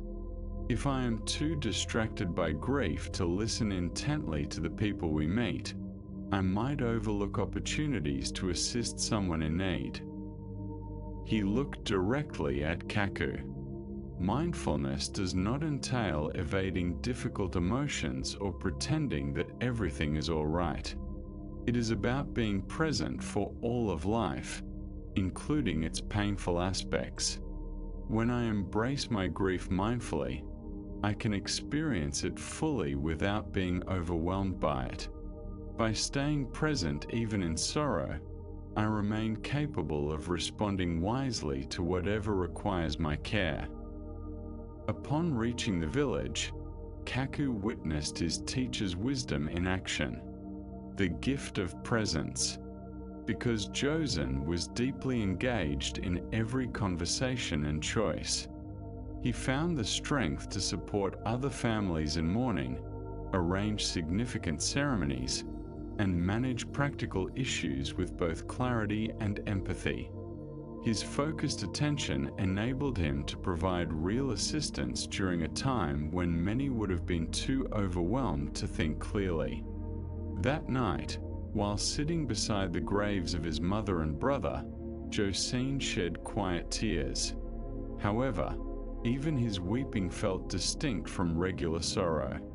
His tears flowed freely, devoid of the frantic clinging or bitter resentment that often accompanies loss. He was aware of his grief without being engulfed by it. "Now I see," Kaku said gently. "You aren't calm because you lack troubles. You're calm because you have learned to be present with whatever troubles arise." Joan nodded. Mindfulness does not eliminate challenges, but it helps us avoid exacerbating those challenges by resisting them or fleeing from them. When we remain present even amid pain, we realize our strength and resilience are greater than we ever imagined. This profound narrative illustrates that mindfulness is not merely a pleasant practice to be used during easy times. It is particularly valuable during our most trying moments because it shields us from compounding our mental and emotional struggles atop the challenges we already face. Josine's reaction to tragedy illustrates that being present does not equate to being devoid of emotion or detached. He fully embraced his grief without allowing it to consume him. He felt his sorrow without permitting it to define his entire existence. This represents the middle path that Buddhism advocates, neither repressing our feelings nor being overwhelmed by them.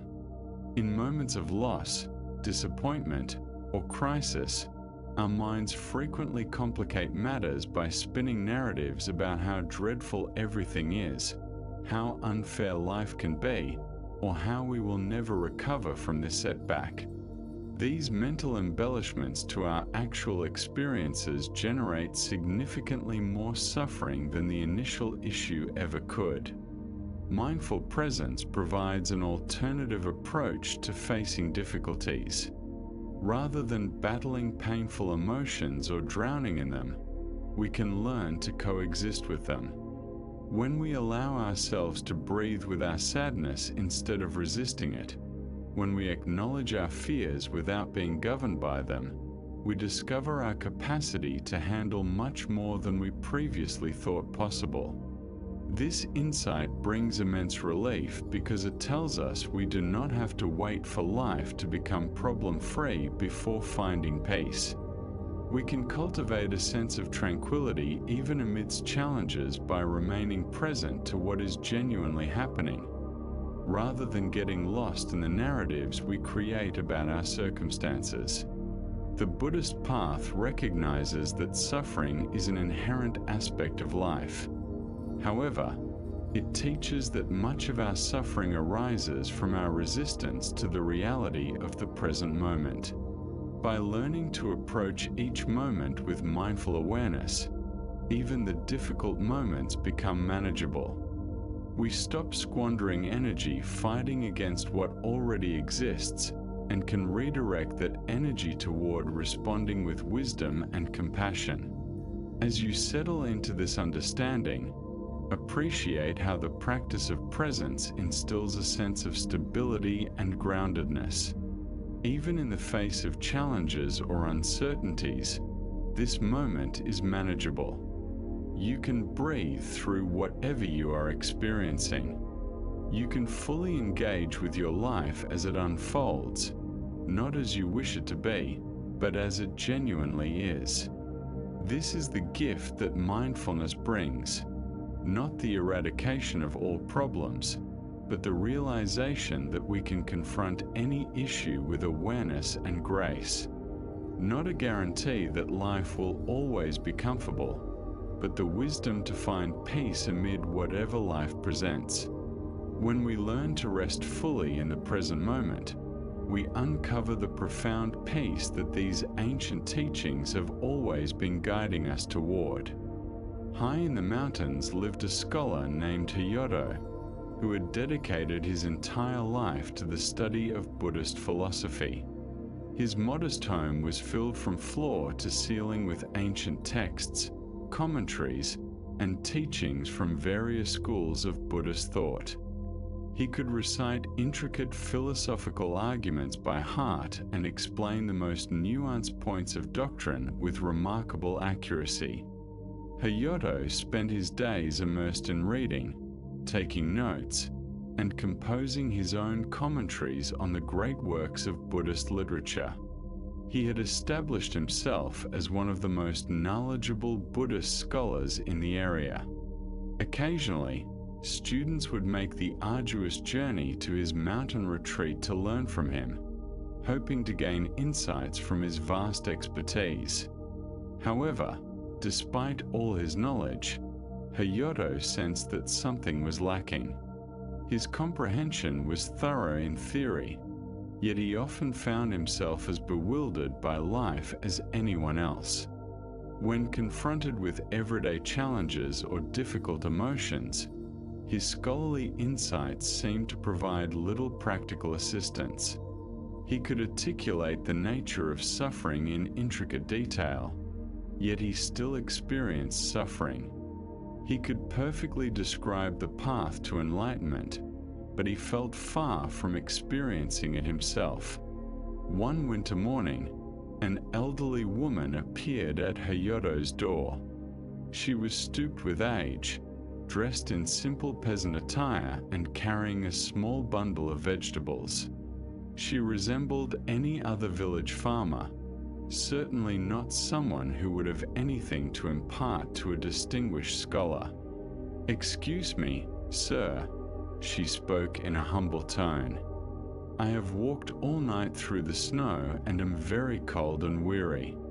May I sit by your fire for a while to warm up?"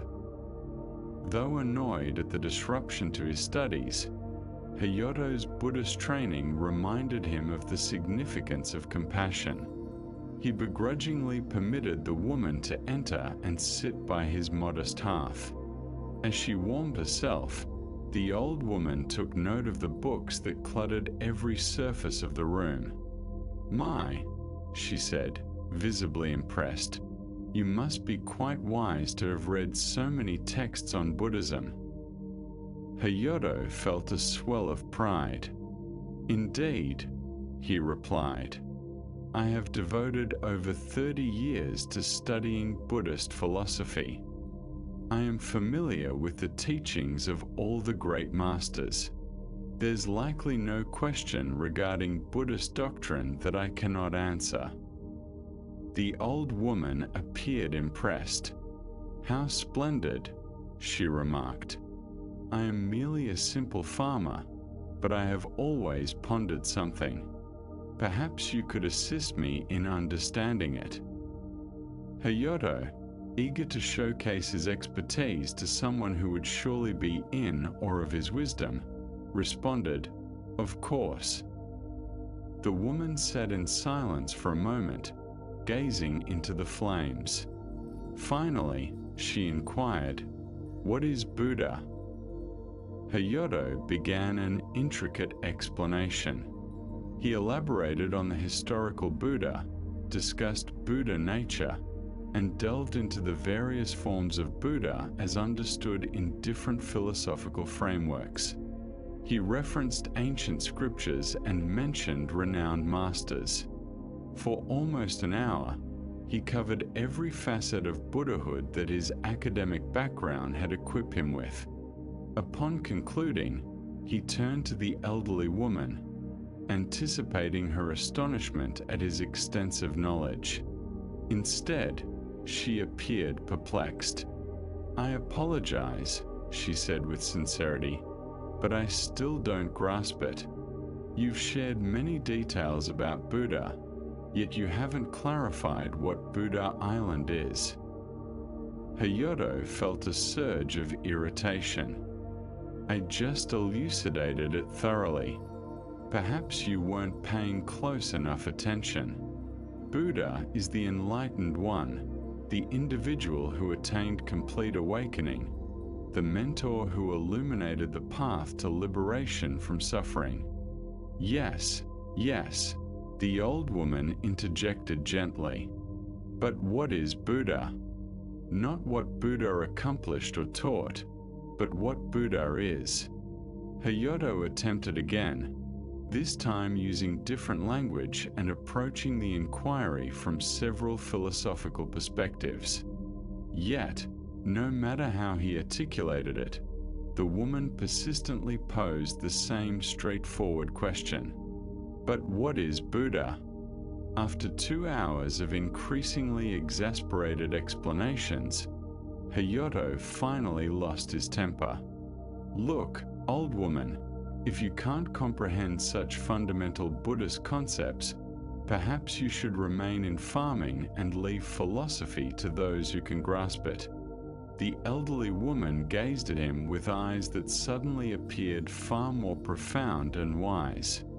"My dear scholar," she said softly, "you have dedicated 30 years to learning about Buddha, yet you have never encountered Buddha.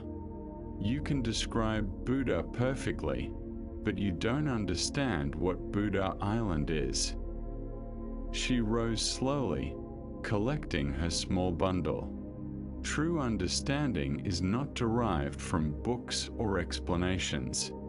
It arises from direct experience. You know what Buddha did and what he taught, but you don't know what Buddha is because you have never looked within yourself to discover the Buddha nature that resides there.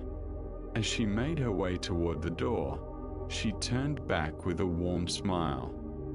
"I am merely a simple farmer. As you mentioned, I cannot read your texts or articulate your philosophies. But when I toil in my garden, I recognize Buddha. When I sit in stillness at dusk, I encounter Buddha. When I assist a neighbor or feed a hungry animal, Buddha is present. I may not have knowledge about Buddha, but I know Buddha." With that, the old woman vanished into the snowy morning, leaving Hayato alone with his countless books and an unexpectedly hollow sense of knowledge. In the days that followed, Hayato struggled to focus on his studies. The woman's straightforward question echoed in his mind. What is Buddha? He realized that despite all his education, he could not respond to this fundamental question from direct experience. He understood what others had said about Buddha, yet he had never met Buddha face to face. This encounter altered everything for Hayato. He did not completely forsake his books, but he began to balance his scholarly pursuits with simple meditation practices. He started to notice his everyday activities as the old woman had suggested, seeking Buddha in ordinary moments rather than solely in philosophical literature.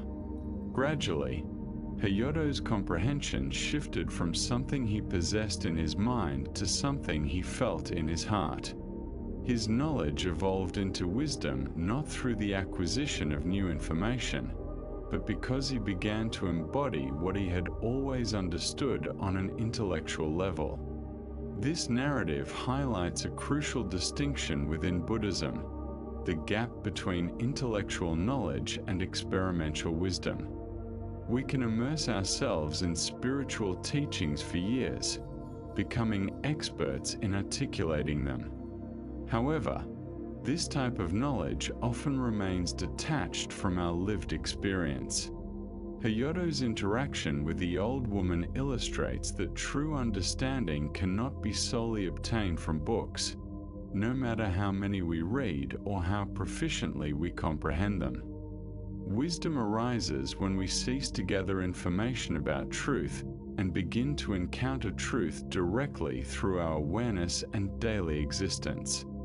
The woman in this tale symbolizes the kind of straightforward wisdom that Buddhist teachings ultimately guide us toward. She may not have been able to deliver scholarly lectures on Buddha nature, but she intimately understood Buddha nature through her personal experience. Her comprehension was alive and immediate, not abstract or theoretical.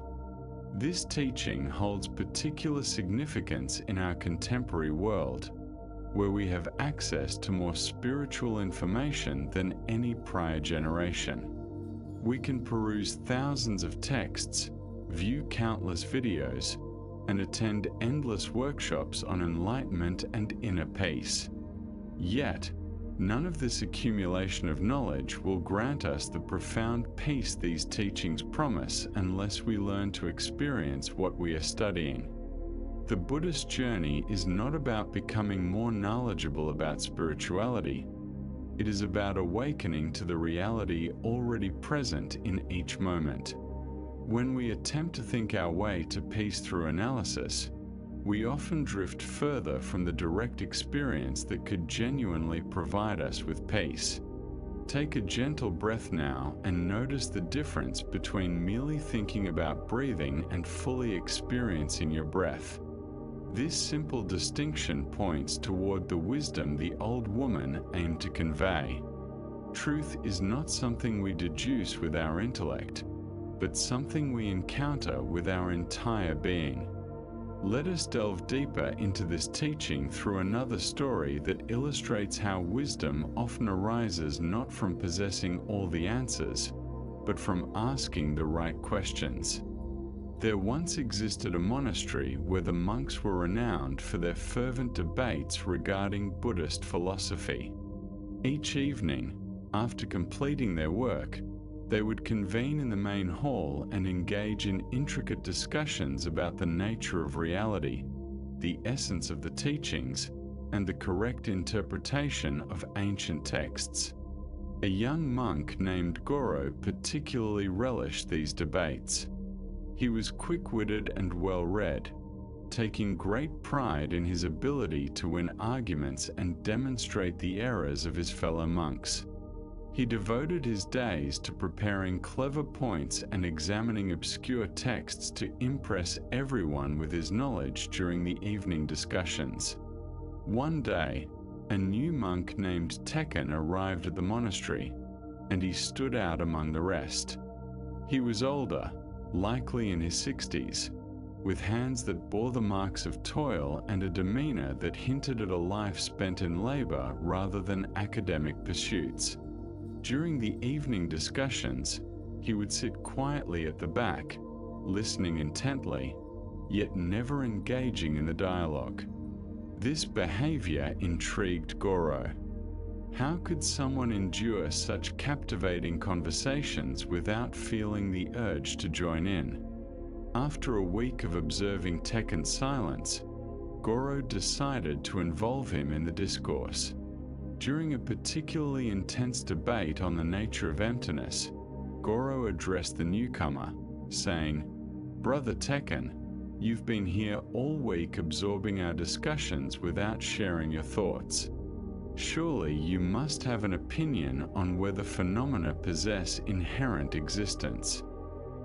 All eyes shifted to Tekken, who appeared somewhat uneasy at being singled out. After a prolonged pause, he replied, "I apologize, but I'm not quite clear on what you mean by inherent existence. Could you clarify?" Goro felt a surge of excitement. This was his opportunity to showcase his knowledge to someone who appeared less versed in the subject.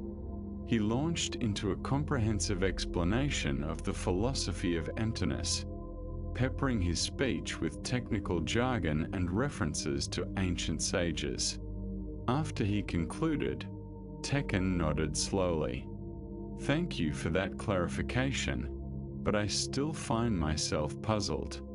Can you provide an example of something that has inherent existence and something that does not?" Goro gladly obliged, spending another 20 minutes elaborating on examples and deepening his philosophical insights. Yet, when he finished, Tekken posed another straightforward question that revealed his continued confusion. This exchange persisted over several evenings.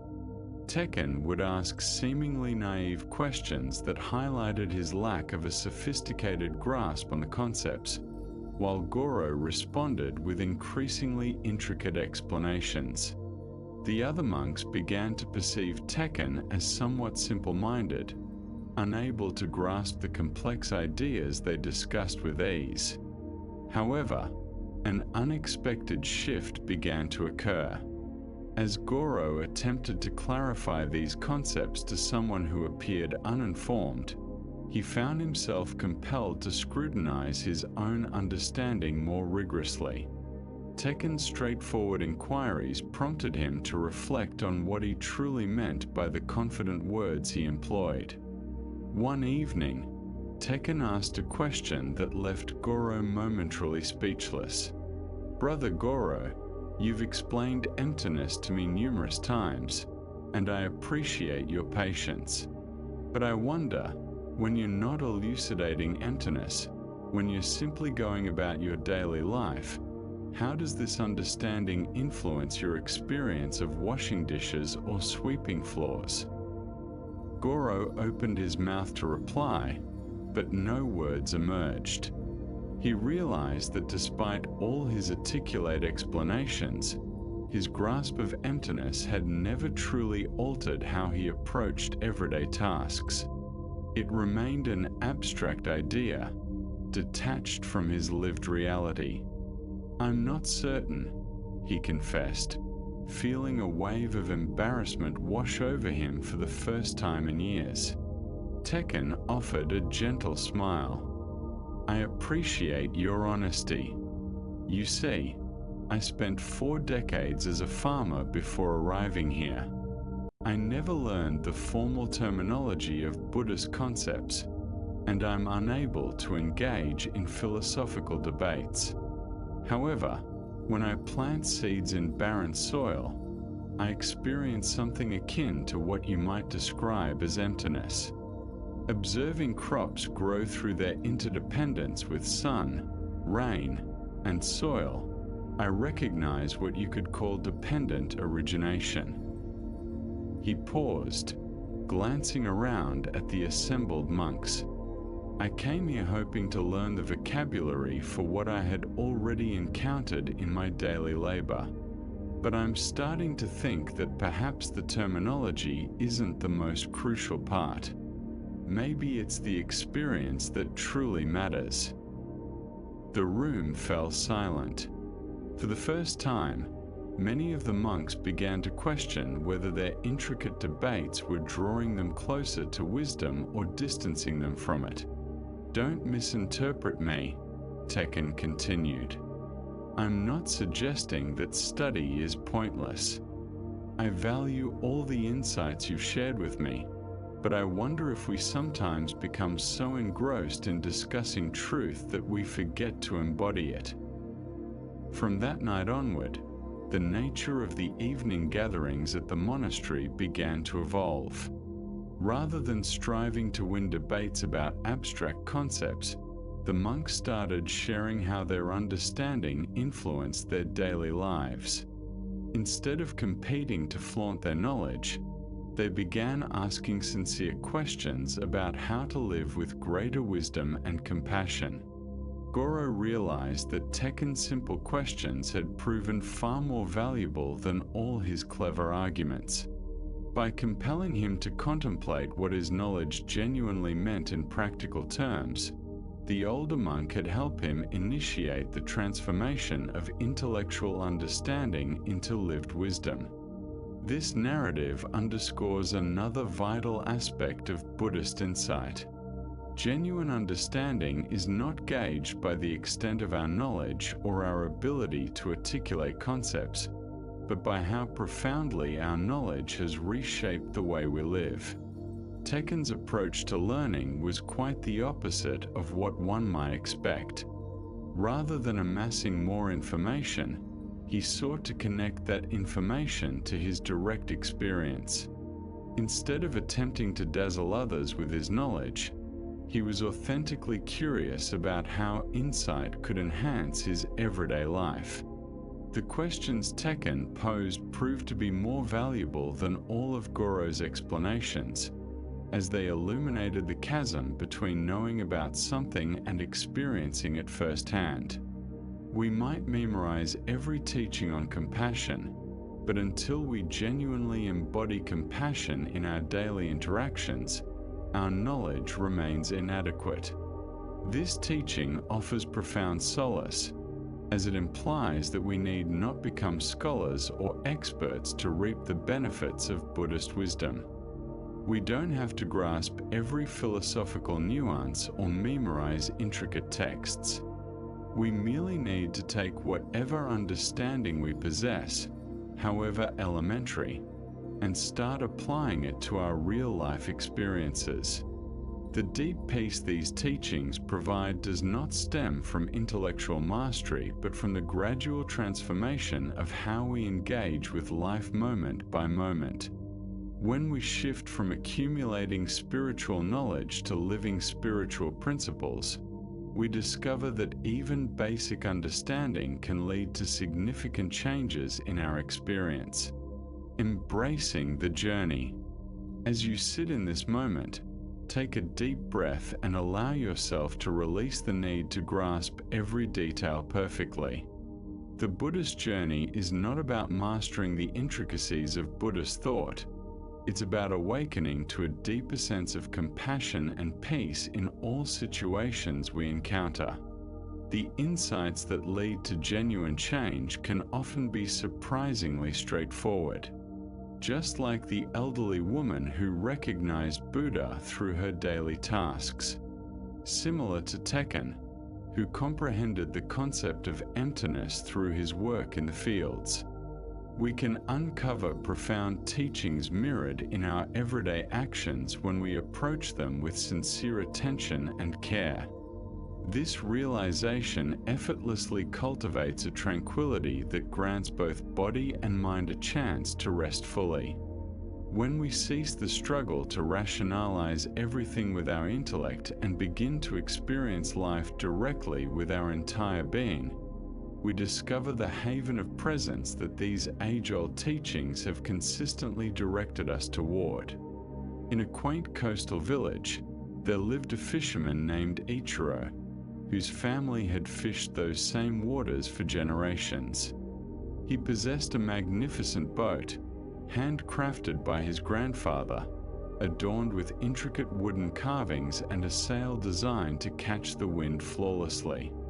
This vessel represented not merely his means of livelihood, but also his source of pride and happiness. Ichiro dedicated countless hours each week to polishing its wood and repairing its nets, ensuring everything remained in pristine condition. He earned a reputation as the most accomplished fisherman in the village, with nets that consistently brought in the richest catches and an unmatched intuition about the ocean's rhythms and moods. Other fishermen would observe him as he launched his boat each morning, hoping to glean some of his secrets. Yet, Ichiro's attachment to his boat and his success had transformed fishing from a joyful pursuit into a source of stress.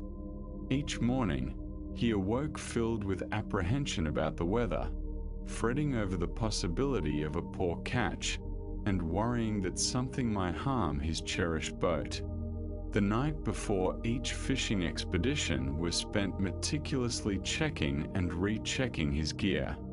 Consumed by planning and anxiety, Ichiro's obsession with catching fish made him tense and overly calculating. He felt frustrated when other fishermen enjoyed good fortune in spots where he found nothing. If fishing was slow, he would cut his trips short. When the fish were biting, he would push himself to exhaustion, fearful of missing any opportunity. One fateful morning, Ichiro discovered that his boat had been stolen during the night. Someone had severed the rope and taken it while the village slept. Standing on the dock, he gazed at the vacant space where his boat had once been, feeling as though his entire identity had been swept away with it. The other fishermen expressed their sympathy and offered assistance, but most had boats that were barely big enough for one person, let alone two. Only the elderly Saburo, who navigated a small, rickety fishing boat held together by patches and rope, offered to take Ichiro out with him. Ichiro had always viewed Saburo's shabby equipment and modest hauls with disdain. The old man's boat appeared as if it would sink at any moment, and his net seemed to be more patchwork than anything else. However, with no other options available, Ichiro reluctantly accepted the invitation. As they rowed out in Saburo's leaky vessel, Ichiro felt a wave of embarrassment and anxiety wash over him. How could he possibly catch fish with such subpar gear? What if the other fishermen spotted him in this pitiful boat? His reputation as a top fisherman would be tarnished.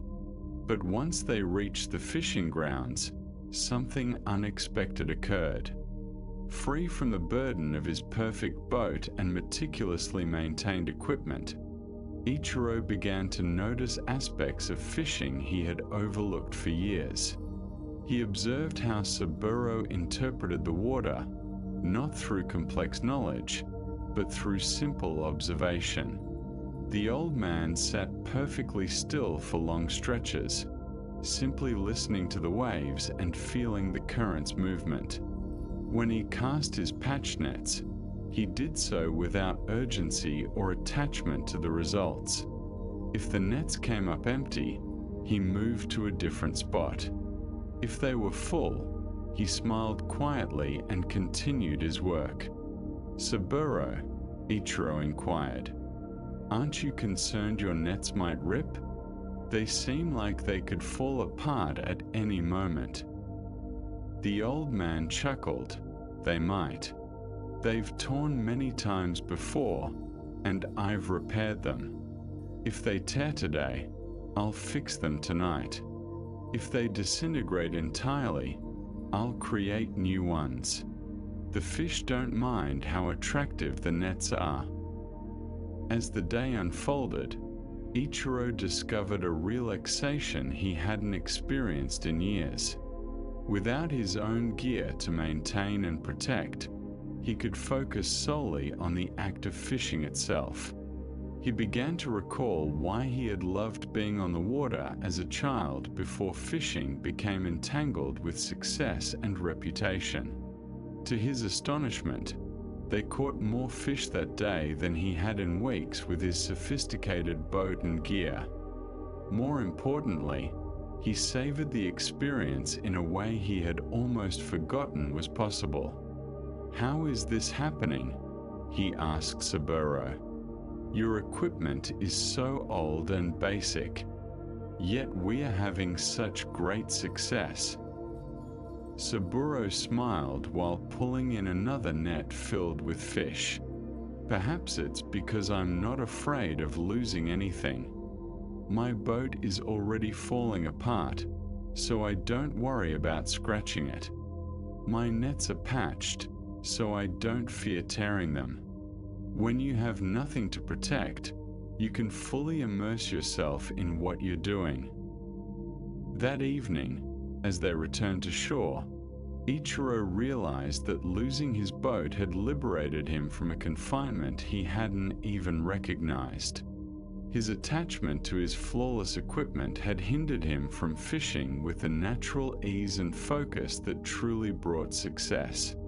In the weeks that followed, while awaiting news of his stolen boat, Ichiro continued fishing alongside Saburo.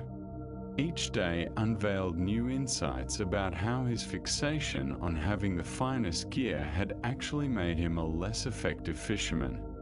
His persistent worry about safeguarding his belongings had kept him from being entirely present in the task at hand. When his boat was eventually found and returned to him, Ichiro faced a pivotal choice. He could revert to his previous fishing style, fraught with anxiety and attachment.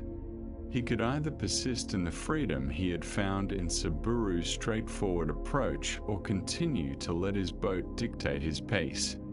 He opted to retain his vessel, but with a fresh mindset towards fishing. He still took care of his gear, yet he no longer lived in dread of its loss. He continued to strive for fish, but he refused to allow either success or failure to disrupt his serenity. He had grasped the distinction between cherishing something and being bound by it. Years later, when novice fishermen sought Ichiro's wisdom, he would impart, "Treat your gear well, but don't allow it to dictate your life. Enjoy your craft, but don't let it become your master." The finest catches happen when you're unafraid of returning without a haul. This tale illustrates one of Buddhism's most liberating insights regarding attachment. We often believe that love necessitates a tight grip, yet genuine love grants freedom. Ichiro realized that his attachment to his boat and his achievements hindered his enjoyment of the very activities he believed he was safeguarding. The Buddhist perspective on non-attachment is frequently misinterpreted as apathy or a lack of concern. However, Saburu's example reveals the truth. He had a deep passion for fishing, yet he was not shackled by his equipment or fixated on results. This freedom enabled him to respond naturally and adept to the challenges each day presented. Non-attachment does not imply abandoning preferences or goals. Ichiro still favored catching fish over not catching them. He also maintained his boat with care. However, he learned to embrace these preferences lightly, without allowing them to disrupt his tranquility or prevent him from fully engaging in the moment. This lesson reshapes how we connect with everything we hold dear. Our bonds grow more nurturing when we cease trying to control and possess those we love.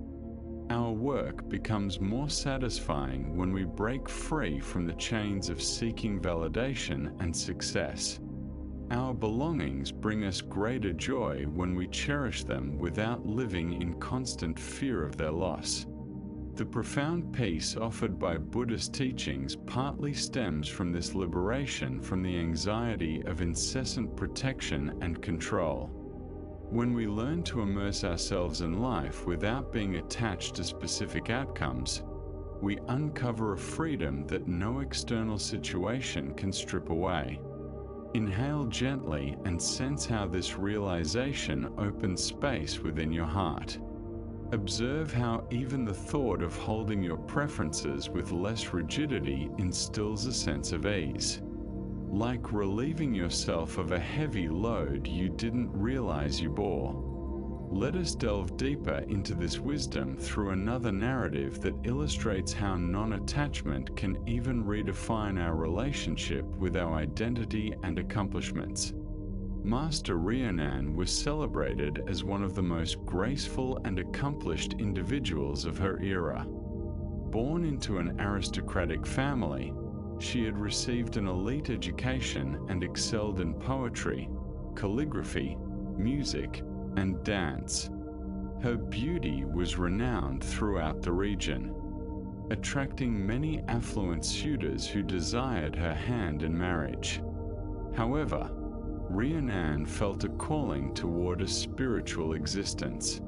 Defying her family's wishes and societal norms, she resolved to become a Buddhist nun. She approached multiple monasteries, but each one turned her away. The abbots would glance at her striking beauty and deny her entry, saying, "Your looks would distract the monks." They advised her to marry and adhere to a conventional life, insisting that the monastic path was unsuitable for someone of her allure. Rhiannon was resolute in her spiritual quest, yet her physical beauty became an insurmountable hurdle. She slowly recognized that her fixation on her appearance, along with society's fixation on it, was obstructing her from living the life she yearned for. After being rejected by the 7th monastery, Rhiannon made a drastic choice. She returned home, entering the kitchen where she heated a large iron pot until it glowed red. Without hesitation, she pressed the searing metal against her face, leaving permanent scars. The physical anguish was intense, but the emotional release was instantaneous. She liberated herself from the weight of extraordinary beauty that had characterized her existence. No longer was she the beautiful Rhiannon. She became simply Rhiannon, a woman in pursuit of spiritual enlightenment. When she arrived at the 8th monastery, her scarred visage prompted the abbot to accept her without hesitation. Her willingness to relinquish her most treasured attribute, her beauty, showcased the depth of her dedication to spiritual practice. In the years that followed, Rhiannon became renowned not for her looks, but for her wisdom and compassion. She composed poetry that encapsulated profound spiritual truths, and her teachings guided countless students toward liberation. One of her most celebrated poems, penned years after her self-inflicted scarring, states, "To serve Buddha, I burned my face with fire. The flames that marred my features long ago pale in comparison to the burning of my soul. Both fires lead to the same place of peace." Students would sometimes inquire whether Rhiannon regretted sacrificing her beauty. She would smile and respond, "I destroyed nothing. I merely freed myself from the shackles of others' expectations and my own attachments. The beauty that truly mattered was always within." Yet the most profound aspect of Rhiannon's narrative emerged near the twilight of her life. A young nun approached her, expressing admiration for her sacrifice, yet unable to fathom the bravery it took to forego her appearance as she did. "How did you find such courage?" the nun asked. Rhiannon gazed at her with gentle wisdom. "I did not destroy my appearance out of bravery," she clarified. "I destroyed it due to attachment. I was so fixated on becoming a nun that I was willing to sacrifice anything to achieve that aspiration." The young nun appeared perplexed. "But isn't commitment to spiritual practice commendable?" "Commitment, yes," Rhiannon affirmed, "but not attachment. When I burned my face, I believed I was demonstrating my devotion to Buddha. In truth, I was merely revealing my attachment to a specific identity, that of being a nun. I exchanged one type of attachment for another." She paused, her gaze drifting toward the monastery garden where flowers bloomed and withered in harmony with their natural rhythms. True liberation does not stem from altering our surroundings, but rather from loosening our grip on all identities, including the spiritual ones. The Buddha I sought by taking on the life of a nun was the same Buddha that existed when I was a lovely woman in my father's household. I simply failed to recognize it then because I was overly attached to my appearance. So, was your sacrifice in vain? The student inquired. Ryland smiled gently. No, it was essential for me at that time. There are moments when we must go to great lengths to truly grasp the essence of moderation. My scarred visage imparted lessons that no amount of study could unveil. It demonstrated that true freedom does not arise from altering our appearance or the roles we embody, but from transforming how tightly we cling to these aspects. This profound narrative unveils multiple dimensions of Buddhist teachings concerning attachment and identity. Ryanan's initial fixation on her beauty obstructed her path toward the spiritual life she longed for. However, her subsequent attachment to the idea of becoming a nun led her to undertake extreme actions, which, while effective in achieving her intention, represented yet another form of clinging. The most profound insight from her tale lies in her matured realization that genuine freedom does not necessitate the destruction or alteration of our circumstances, but rather a shift in our relationship with those circumstances. We can embody beauty or scars, possess wealth or poverty, achieve greatness or lead an unremarkable life, and yet still attain the same liberation by relinquishing our attachment to these states. This teaching holds particular significance in our society, which continually urges us to define ourselves through our appearance, accomplishments, possessions, or roles. We often perceive ourselves as our job titles, relationship statuses, physical characteristics, or social standings. Yet, Buddhist wisdom reveals that these identities, while practically beneficial, do not encapsulate our true essence. The peace that arises from this understanding is profound, for it signifies that our well-being is not contingent upon maintaining any specific external conditions. We need not remain youthful, prosperous, healthy, or esteemed to be fundamentally whole.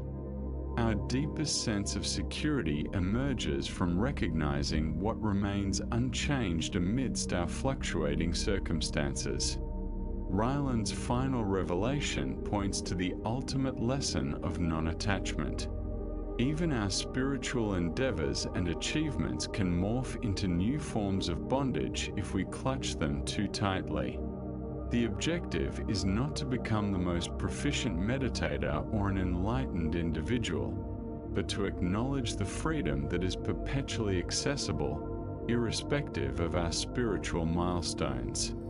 This does not imply that we forsake effort or cease caring about our personal development.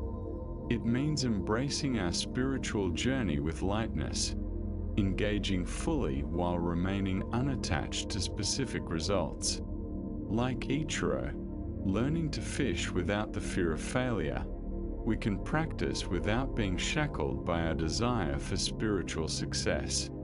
As you reflect on this teaching, consider the possibility of loosening your hold on the identities you have been clutching most tightly, whether it's being successful, being liked, being right, or even being spiritual. Contemplate what it might feel like to hold these facets of yourself with greater ease.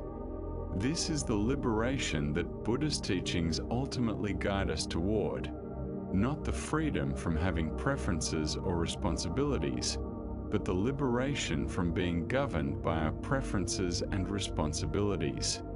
Not the freedom from caring about life, but the freedom to care without suffering when events unfold contrary to our expectations. In this realm of non-attachment, we discover the profound tranquility that enables us to engage fully with life while remaining unyieldingly serene at our core. This sanctuary is what these age-old teachings provide, a place of respite that remains undisturbed by external changes because it does not rely on anything outside of ourselves. In the hills above a quaint village resided a woodcutter named Dai, who had devoted his entire life to cutting and selling firewood. Each morning, he would ascend the steep forest trails, select the right trees, and spend his day cutting and splitting wood. Every evening, he would return home, weary yet content with his simple labor. Dai had always perceived himself merely as a woodcutter, nothing more. He was neither educated like the village scholars, wealthy like the merchants, nor artistic like the craftsmen. When asked about his profession, he would humbly reply, "I cut wood. That's all I know how to do." One day, while deep in the forest, Dai heard unusual noises emanating from a nearby grove. Investigating the sounds, he stumbled upon a group of monks who had lost their way while traveling between monasteries. They were seated by a small stream, looking anxious and perplexed. Their leader, an elderly abbot, approached Dai with respect. "Pardon me, friend. We have been walking for 2 days and cannot find our way back to the main path. Are you familiar with these mountains?" Dai nodded affirmatively. "I have traversed these paths for 40 years. I know every tree and stream in these mountains." The abbot's face brightened with relief. "Could you possibly guide us back to the road leading to Zen Temple? We would be immensely grateful for your assistance." Dai consented immediately, even though it required him to abandon his work for the day. He led the group of 15 monks through trails that appeared entirely unmarked to them but were as familiar to him as the rooms in his home. As they journeyed, the monks marveled at Dai's knowledge of the forest. "How do you know that this path leads to the main road?" One monk inquired as Dai navigated them through what seemed like an impenetrable thicket. "I can discern it by the way the moss grows on the trees," Dai elucidated. "The moss is denser on the northern side, and I know the road runs east-west through this valley. Additionally, I can hear the river that flows alongside the road." The monks listened intently and realized they could hear nothing but the sounds of the forest. Yet, as they followed Dai, they eventually arrived at a river and shortly thereafter, the main road. Throughout the journey, Dai continued to share his wisdom effortlessly. He identified which plants were safe to eat, which could heal minor ailments, where the best water sources could be located, and how to interpret the signs of weather in the sky and wind. "You possess such extensive knowledge of living in harmony with nature," one young monk observed with clear admiration. "Have you learned these things from books?" Dai chuckled. "I cannot read books. I simply pay attention to the lessons the forest imparts to me every day. When you spend enough time amidst trees and streams, they reveal what you need to know." As they arrived at the path leading the monks safely to their destination, the abbot grasped Dai's hands in appreciation. "My friend, you have rescued us from a challenging predicament. How can we express our gratitude?" "No reward is necessary," Dai replied. "I was happy to assist." But the abbot continued, "You claim to be merely a woodcutter, yet today you have been our instructor. You have imparted insights about understanding nature that none of our texts can offer. You exhibited kindness by aiding strangers without any expectation of reward. You have generously shared your wisdom and guided us with great patience." The elderly monk gazed intently into Dai's eyes. "Tell me, what defines a teacher? Is it merely the acquisition of knowledge from books, or is it the experience of life and the sharing of that wisdom with those who require it?" Dai pondered this question for a considerable moment. "I believe it's about imparting what you know to assist others."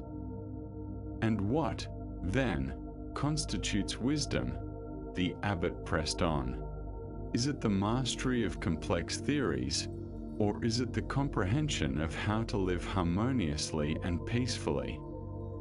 Again, Dai reflected deeply. Perhaps wisdom is the ability to navigate life collaboratively rather than opposing it. The abbot smiled warmly. "Then you embody both a teacher and a wise individual, regardless of whether you acknowledge it. You have enlightened us more in a single afternoon than we have gleaned over numerous days of formal schooling." As the monks progressed on their journey, Dai meandered slowly back into the woods, contemplating the abbot's remarks. For 4 decades, he had viewed himself as nothing more than a woodcutter, but the monks had recognized him as a teacher and a guide.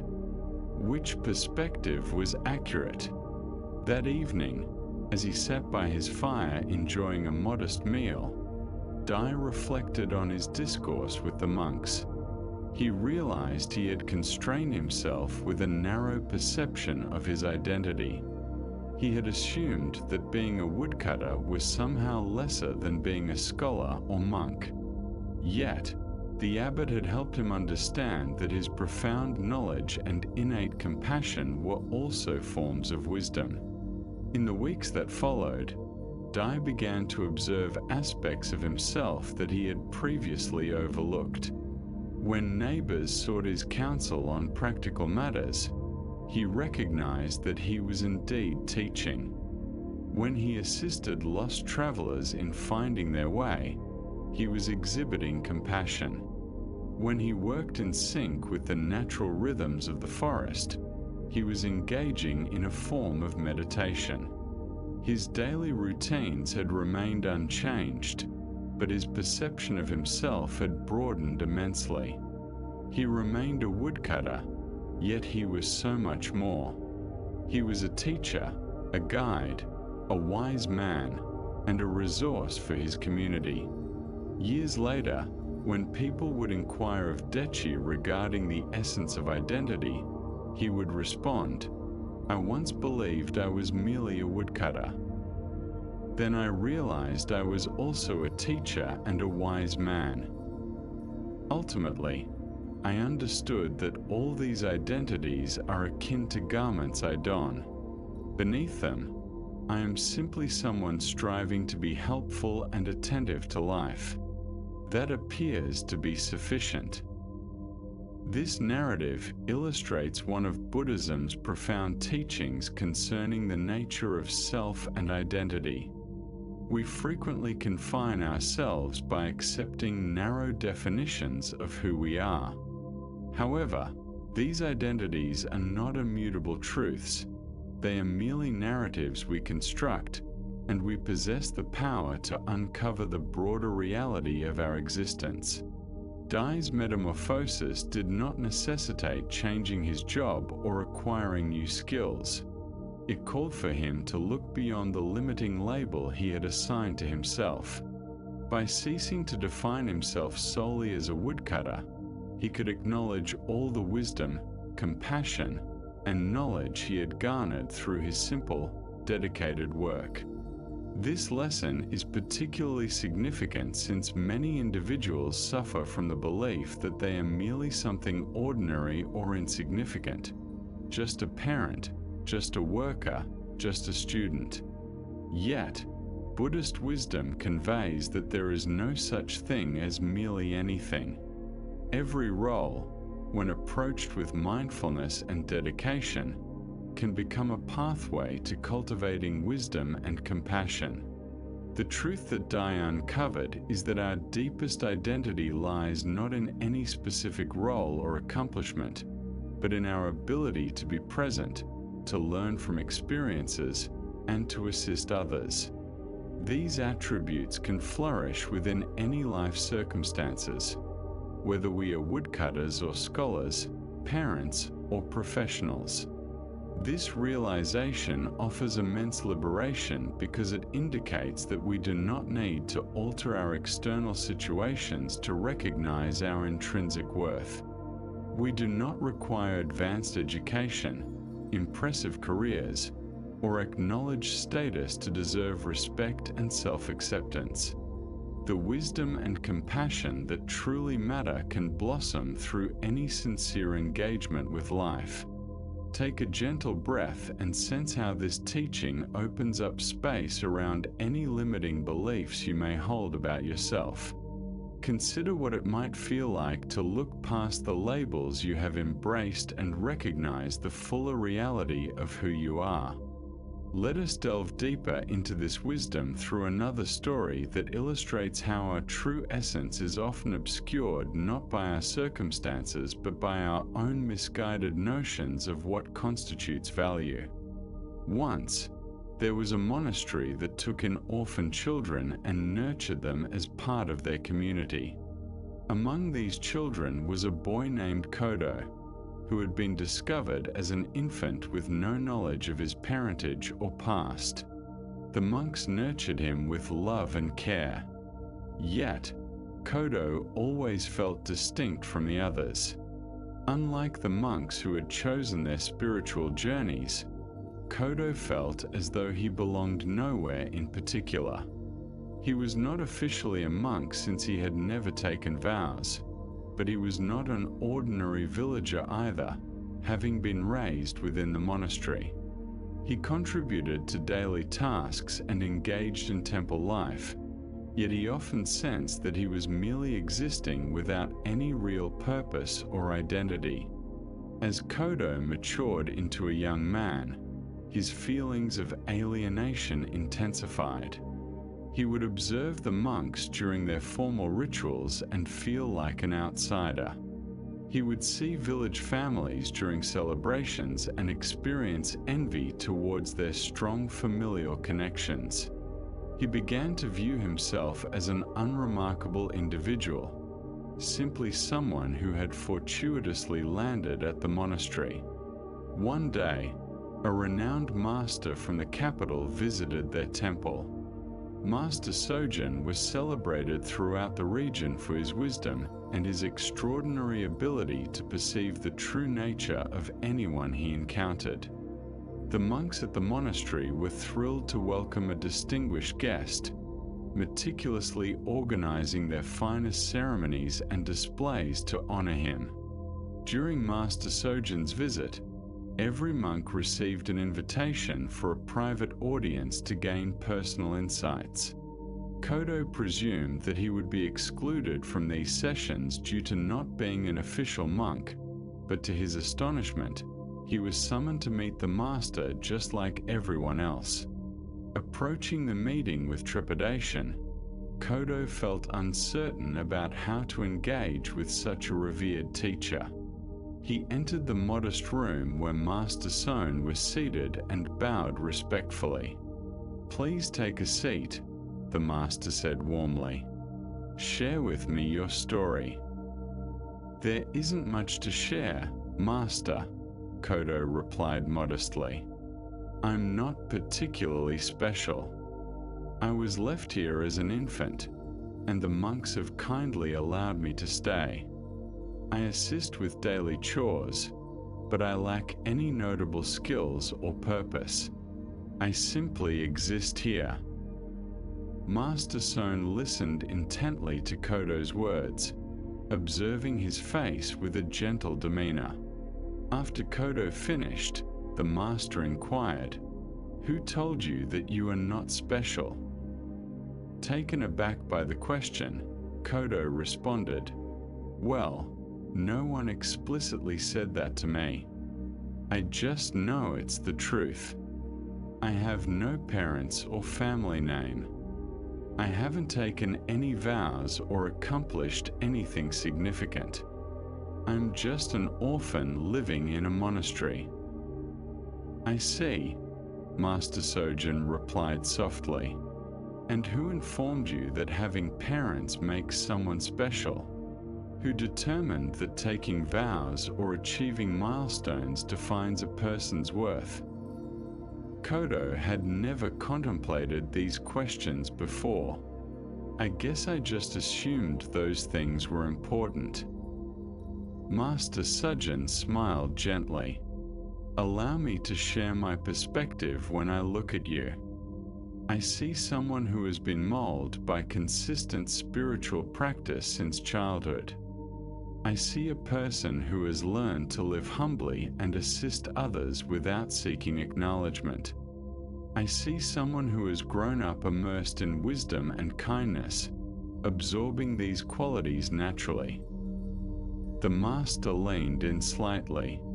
Most individuals embark on their spiritual journeys later in life, burdened by worldly desires and confused notions. You have been practicing since the start. Even if you weren't aware that was your path, your everyday life has been a form of meditation. Kodo felt perplexed. "But I've never attained enlightenment or had profound realizations like the great masters in stories." "And how do you know that?" Master Son asked. "What do you envision enlightenment to be? Do you believe it must come with spectacular visions or supernatural abilities?" "I thought it would feel different in some way. I imagined enlightened individuals would seem unique or distinct from ordinary people." Master Sujin chuckled softly. "My friend, you have been searching for enlightenment as if it's something extraordinary that would elevate your sense of self-importance. But what if enlightenment is simply the full acceptance of being ordinary? What if wisdom lies not in feeling special, but in recognizing that everyone is inherently complete as they are?" He gestured toward the window, where other monks were engaged in their daily tasks. "Observe your brothers outside. They are sweeping, cooking, tending to the garden. Are they any less wise in their simple duties than when they sit in meditation? Is their Buddha nature only present during formal practice?" Kodo watched the familiar scene of daily monastic life with a newly awakened perspective. He began to grasp the essence of the master's words. "The Buddha nature you've been pursuing," Master Son continued, "is not concealed within you, waiting to be unearthed through extraordinary accomplishments. It's what has been seeing through your eyes your entire life. It's what has been present in every act of kindness, every moment of service, every instant of focused attention to your daily responsibilities." Master Sojin stood and placed a gentle hand on Kodo's shoulder. "You came to me saying you are nobody special. In a sense, you are correct. You are not special in the way the ego desires to be special, not significant in the way the mind seeks significance. Yet this ordinariness you find disappointing is, in fact, your greatest asset. You have lived your entire life free from the weight of trying to become someone special. Consequently, you have remained authentically who you are."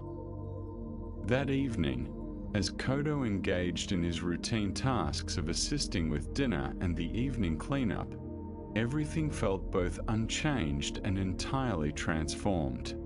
He was still performing the same chores, still leading the same simple existence, but he no longer awaited something greater to unfold. He was no longer searching for a different identity or a remarkable achievement to validate his worth. He realized that it was the act of searching that had kept him from recognizing what was already present. His true essence had always been there, not hidden, but so apparent that he had overlooked it while seeking something more extraordinary. This enlightening tale conveys the fundamental teaching about our true nature within Buddhist wisdom. We often believe we must become someone exceptional, achieve something significant, or have extraordinary spiritual experiences to be worthy or complete. Yet the reality is precisely the opposite. Our true nature is present not as something remarkable, but as the ordinary awareness that experiences our everyday life. Kodo's journey illustrates how our quest for a special identity can hinder us from recognizing the inherent completeness that is always available. When we cease striving to become someone important and instead appreciate who we already are, we uncover that we were never lacking anything. This teaching provides immense relief because it signifies that we do not need to await some future achievement or realization to be fundamentally okay. We don't have to earn our worth through accomplishments or spiritual milestones. The awareness reading these words right now, the consciousness experiencing your thoughts and emotions, is already whole and perfect just as it is. The Buddhist path is not about attaining enlightenment, but about recognizing the enlightenment that is already present. It is not about achieving a unique state, but about seeing through the illusion that we require a unique state to feel complete. Like Kodo, we often miss our natural wholeness while searching for something more impressive. The essence of acceptance. This understanding naturally fosters a profound sense of calm and acceptance. When we cease striving to be someone other than our true selves, when we stop anticipating a future moment when we will finally feel adequate or unique, we can find solace in the straightforward reality of our current experience. As you immerse yourself in this lesson now, consider the possibility that you are already precisely who you are meant to be. Not flawless in the sense of lacking potential for growth or learning, but whole in the sense that your essential nature is complete.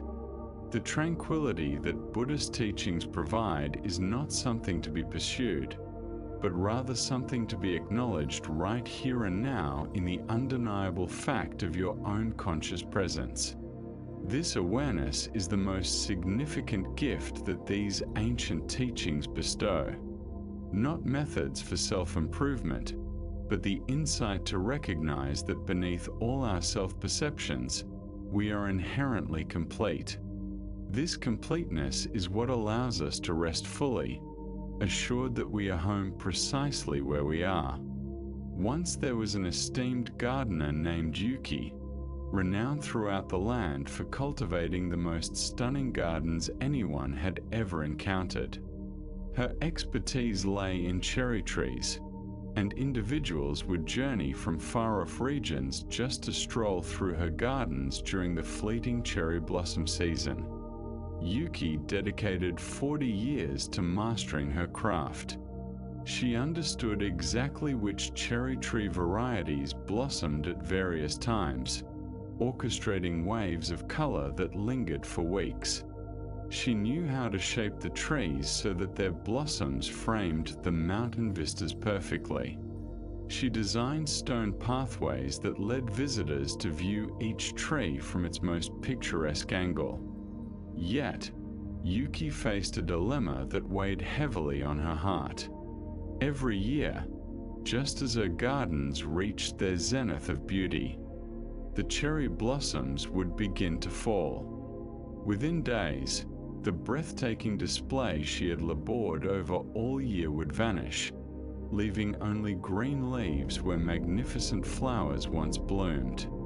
The transient nature of the blossoms filled her with sorrow and frustration. Why must something so exquisite endure such a brief existence? She would ponder as she swept the fallen petals from her paths. If only I could prolong the blossom's stay, then people could genuinely appreciate their splendor. Yuki started experimenting with various methods to extend the blooming duration. She tested different fertilizers, constructed small shelters to shield the flowers from wind and rain, and even attempted to coat some blossoms with a clear substance to preserve them. However, nothing succeeded. The cherry blossoms adhered to their natural cycle, blooming beautifully and then drifting away, irrespective of her attempts to control them.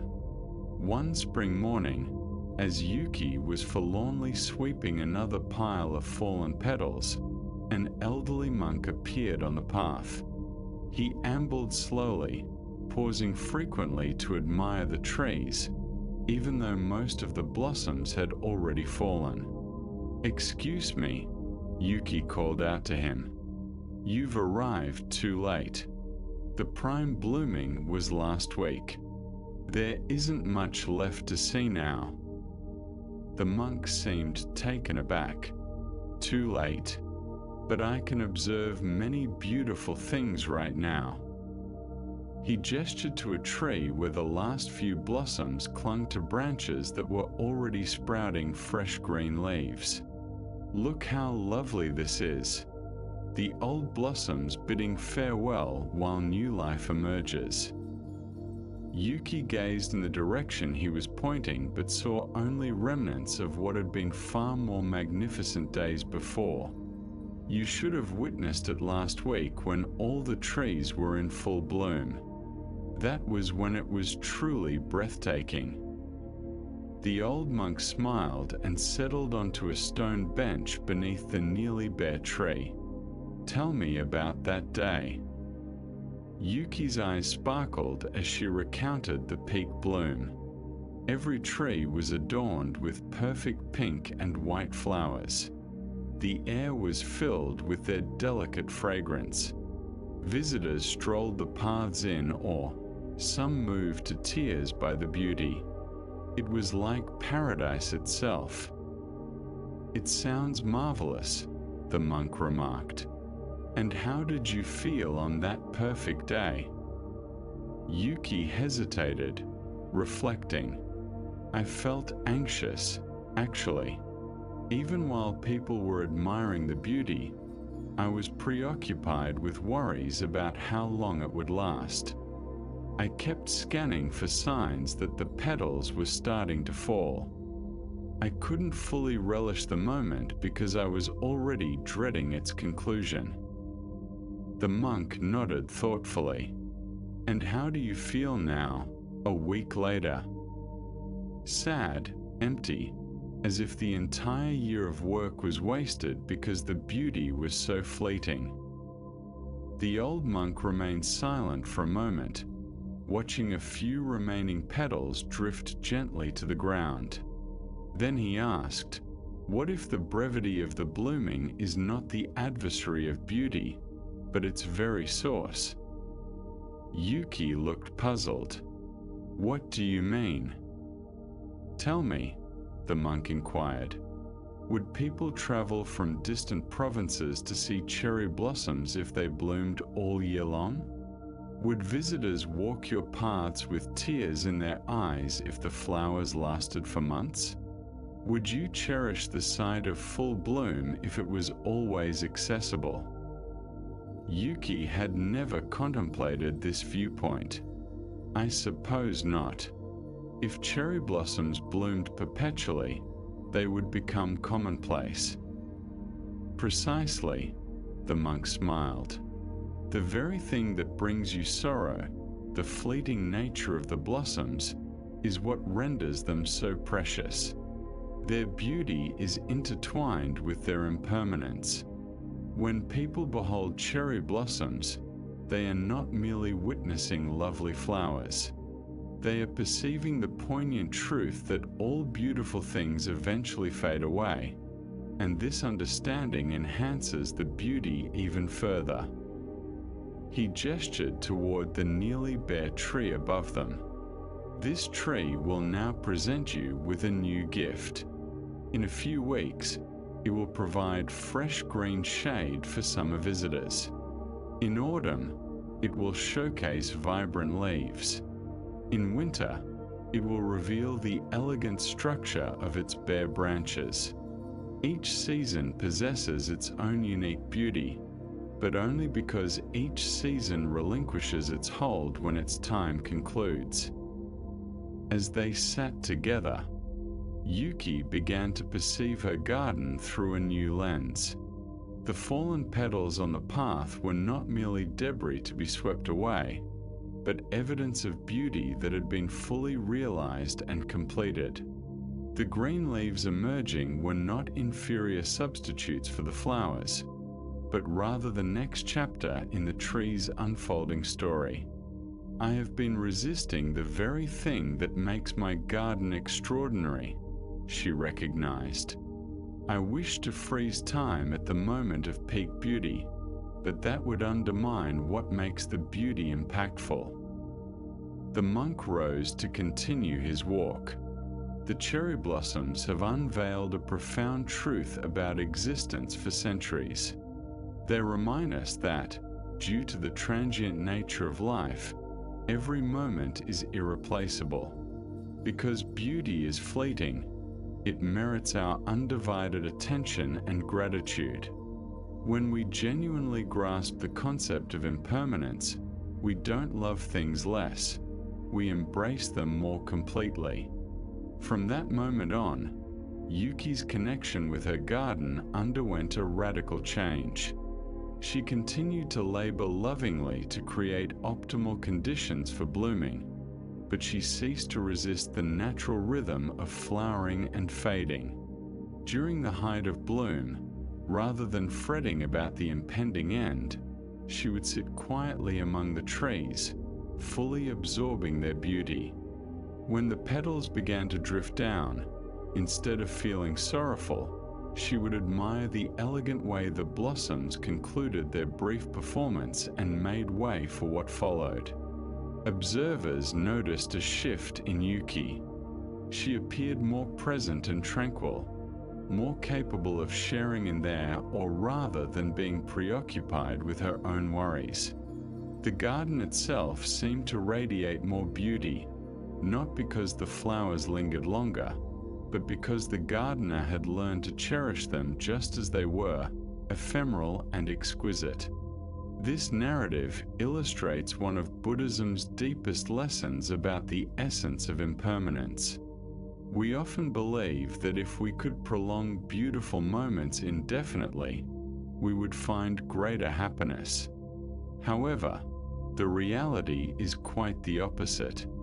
The transient nature of experiences imbues them with their value and the capacity to move us. Once we truly comprehend impermanence, we cease squandering time attempting to cling to fleeting moments and instead learn to be fully present for them while they last. Much like Yuki realizing that her anxiety over losing the blossoms was hindering her enjoyment of them, we frequently overlook the beauty of the present because we are preoccupied with its conclusion. This teaching reshapes our relationship with everything we cherish. Instead of being immobilized by the awareness that joyful moments are not everlasting, we can find freedom in it. Each moment becomes invaluable precisely because it won't repeat. Every interaction with loved ones gains significance due to the limits of our time together. Each day is a treasure because we recognize it is not guaranteed. The Buddhist perspective on impermanence is not intended to instill sadness or pessimism. Rather, it aims to awaken us to the remarkable worth of what is occurring right now.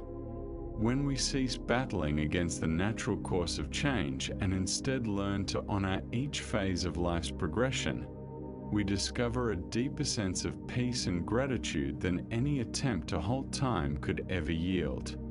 Take a gentle breath and sense how this understanding fosters both tenderness and appreciation for this moment. Notice how the knowledge that this tranquil time is fleeting enhances its value, not diminishes it. This is the gift that embracing impermanence bestows upon us. Let us delve deeper into this wisdom through another tale that illustrates how recognizing life's transient nature can make us feel more alive and present. In a mountainous village, there lived an elderly physician named Kenji, who dedicated his entire career to caring for his community. He had welcomed their newborns, treated their ailments, and offered comfort during times of sorrow. Now in his 70s, Dr. Kenji faced a grave illness of his own, aware that he had only a few months left to live. Many anticipated that Dr. Kenji would succumb to despair or bitterness regarding his diagnosis. After a lifetime of healing, it seemed unjust for him to confront a disease that had no cure. Yet, rather than becoming despondent, something unexpected occurred. Dr. Kenji appeared to awaken in a manner his friends and patients had never witnessed before. Each morning, he would rise and gaze out his window at the mountains as though seeing them for the first time. He would savor his modest breakfast with unrestrained joy, paying attention to flavors and textures he had scarcely acknowledged for decades. When neighbors visited, he listened to their tales with undivided focus, treating each conversation as if it were of utmost importance. Dr. Kenji also began engaging in activities he had long claimed he lacked time for. He took up painting watercolors of the mountain vistas from his home. He penned lengthy letters to long-lost friends he hadn't reached out to in years. He spent countless hours with the village children, sharing stories and listening to their dreams and worries. His assistant, a young nurse named May, was puzzled by this transformation. One afternoon, while Dr. Kenji was meticulously painting a single flower in a delicate vase, she inquired about the change she had noticed. "Doctor, forgive my curiosity, but you seem happier now than I've ever seen you, even though you are facing such a daunting situation. How can this be?" Dr. Kenji set down his brush and smiled at the young woman. "May, do you know what I discovered when I learned I was dying?" "What?" she asked. "I realized that I had been dying all along. We all are. The only difference is that now I have a clearer understanding of how much time I have left, and this knowledge has become a great teacher." May looked bewildered. So Dr. Kenji elaborated, "For 70 years, I lived as if I had endless time. I would postpone conversations with old friends, thinking I would reach out next month. I rushed through meals to get to the next task, assuming I could relish food properly someday when I wasn't so busy. I would notice stunning sunsets but barely pause to appreciate them, believing there would always be another sunset tomorrow." He gestured towards the flower he had been painting. "But when you recognize your time is limited, everything becomes invaluable. This flower will wither in a few days, and I may not be here to witness many more blossoms after that. So I paint it now with complete focus, as if it's the most significant flower that ever bloomed." Dr. Kenji arose and approached the window. "Look at those mountains, May. I've seen them every day for 40 years, yet I was usually too distracted to truly see them. Now that I know I won't be looking at them for much longer, every sight feels miraculous." May began to comprehend. "You're saying that awareness of death imbues life with greater meaning.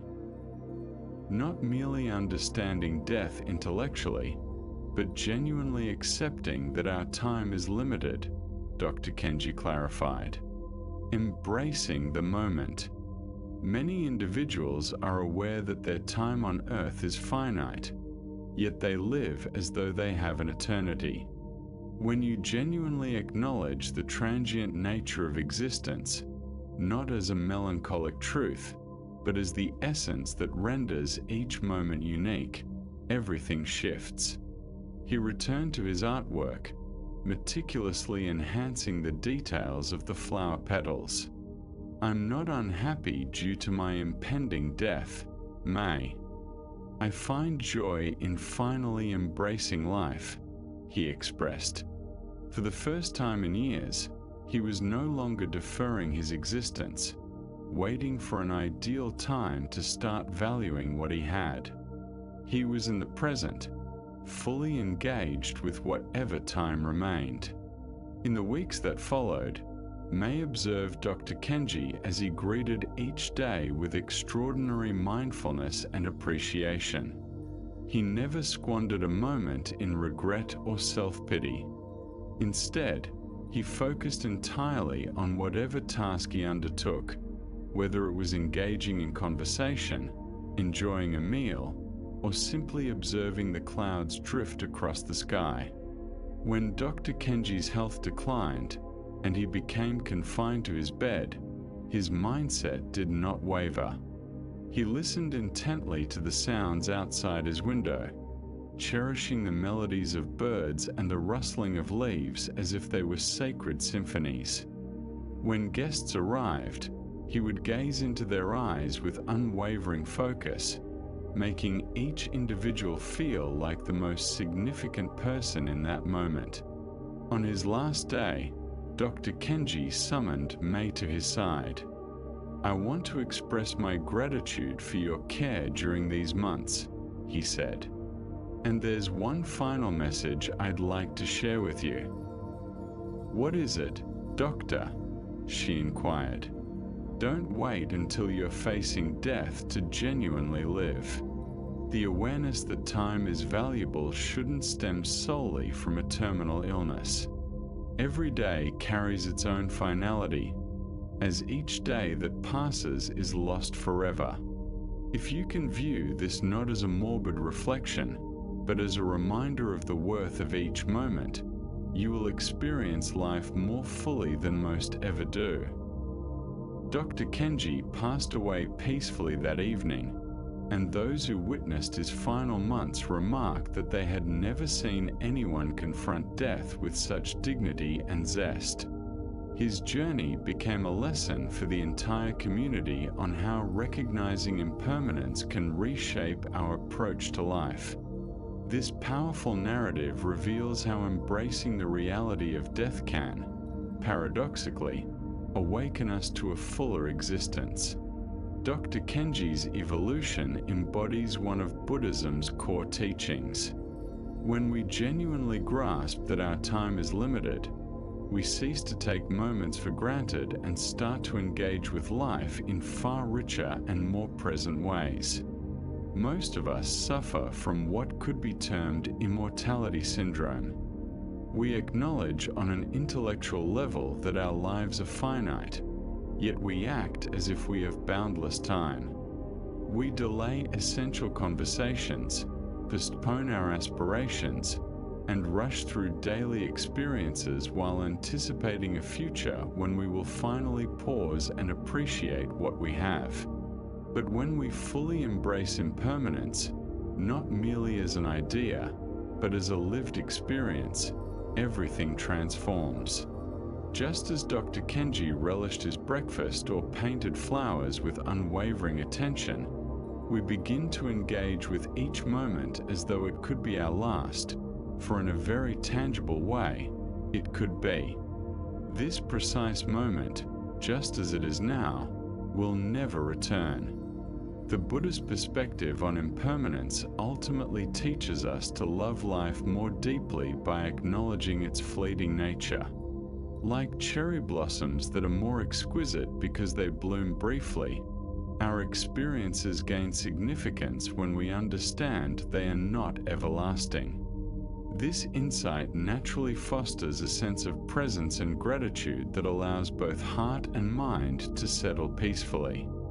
When we are entirely engaged in this moment, rather than anxiously planning for the future or lamenting the past, we discover the tranquility that has always been accessible right here, right now. As you internalize this lesson, feel how acknowledging impermanence cultivates a blend of poignancy and appreciation for your life as it currently is.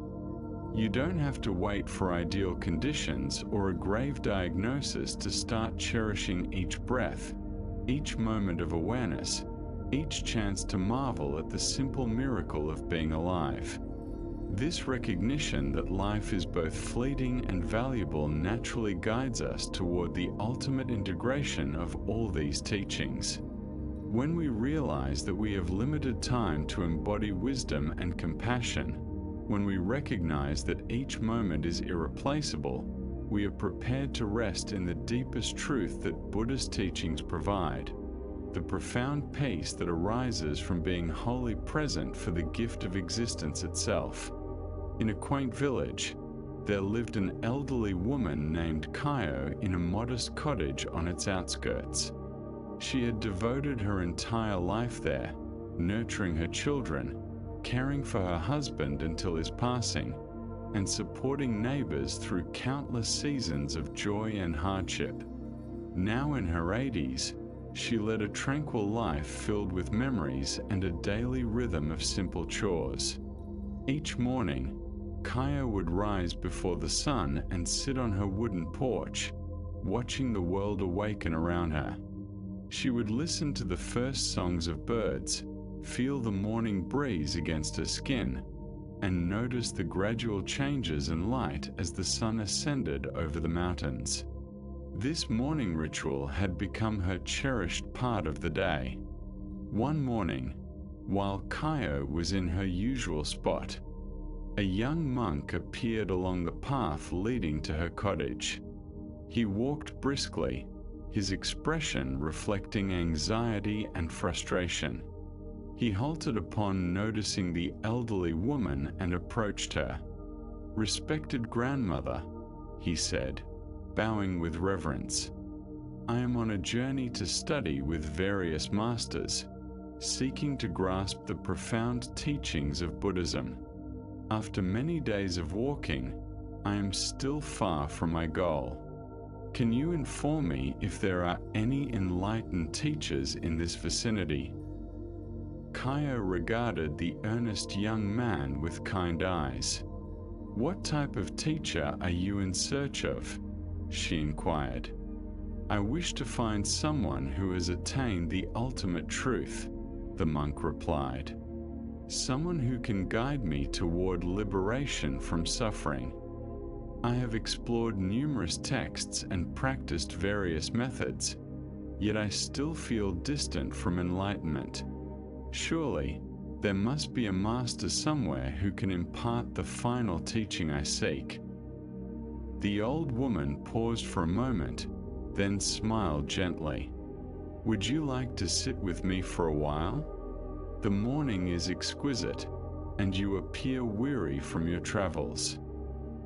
The monk was eager to continue his journey, but something about the woman's calm presence compelled him to stay. He settled onto the porch steps beside her.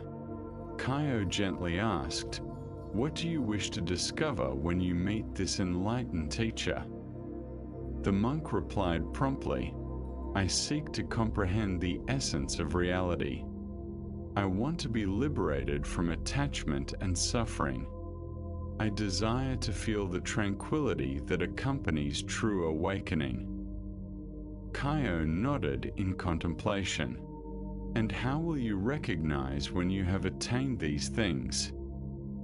This question caught the monk off guard. "Well, I suppose I will feel different, more at peace, and wiser.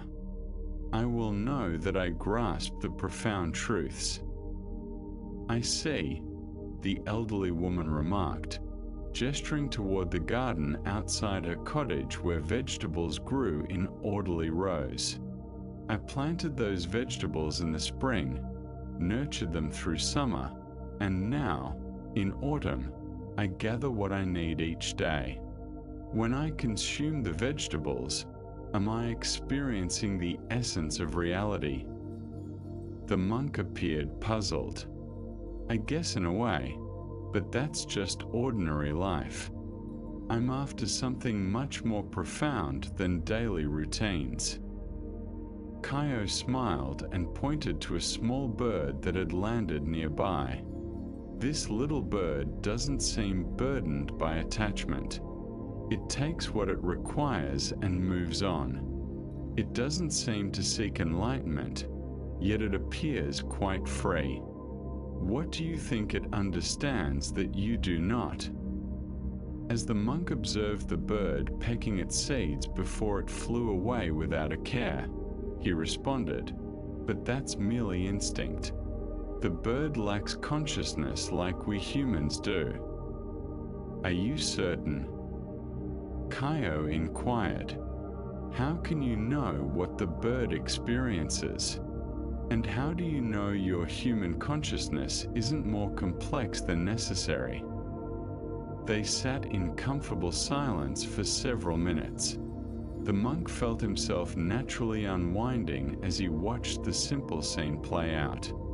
Morning light streamed through the trees.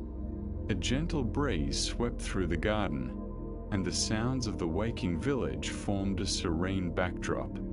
"You know," the monk said slowly, "sitting here feels more peaceful than I have felt during months of rigorous practice." Kaio nodded. "What do you think makes this moment different?" The monk pondered carefully. "I'm not trying to accomplish anything. I'm not analyzing or seeking. I'm just present." "And how does that feel?"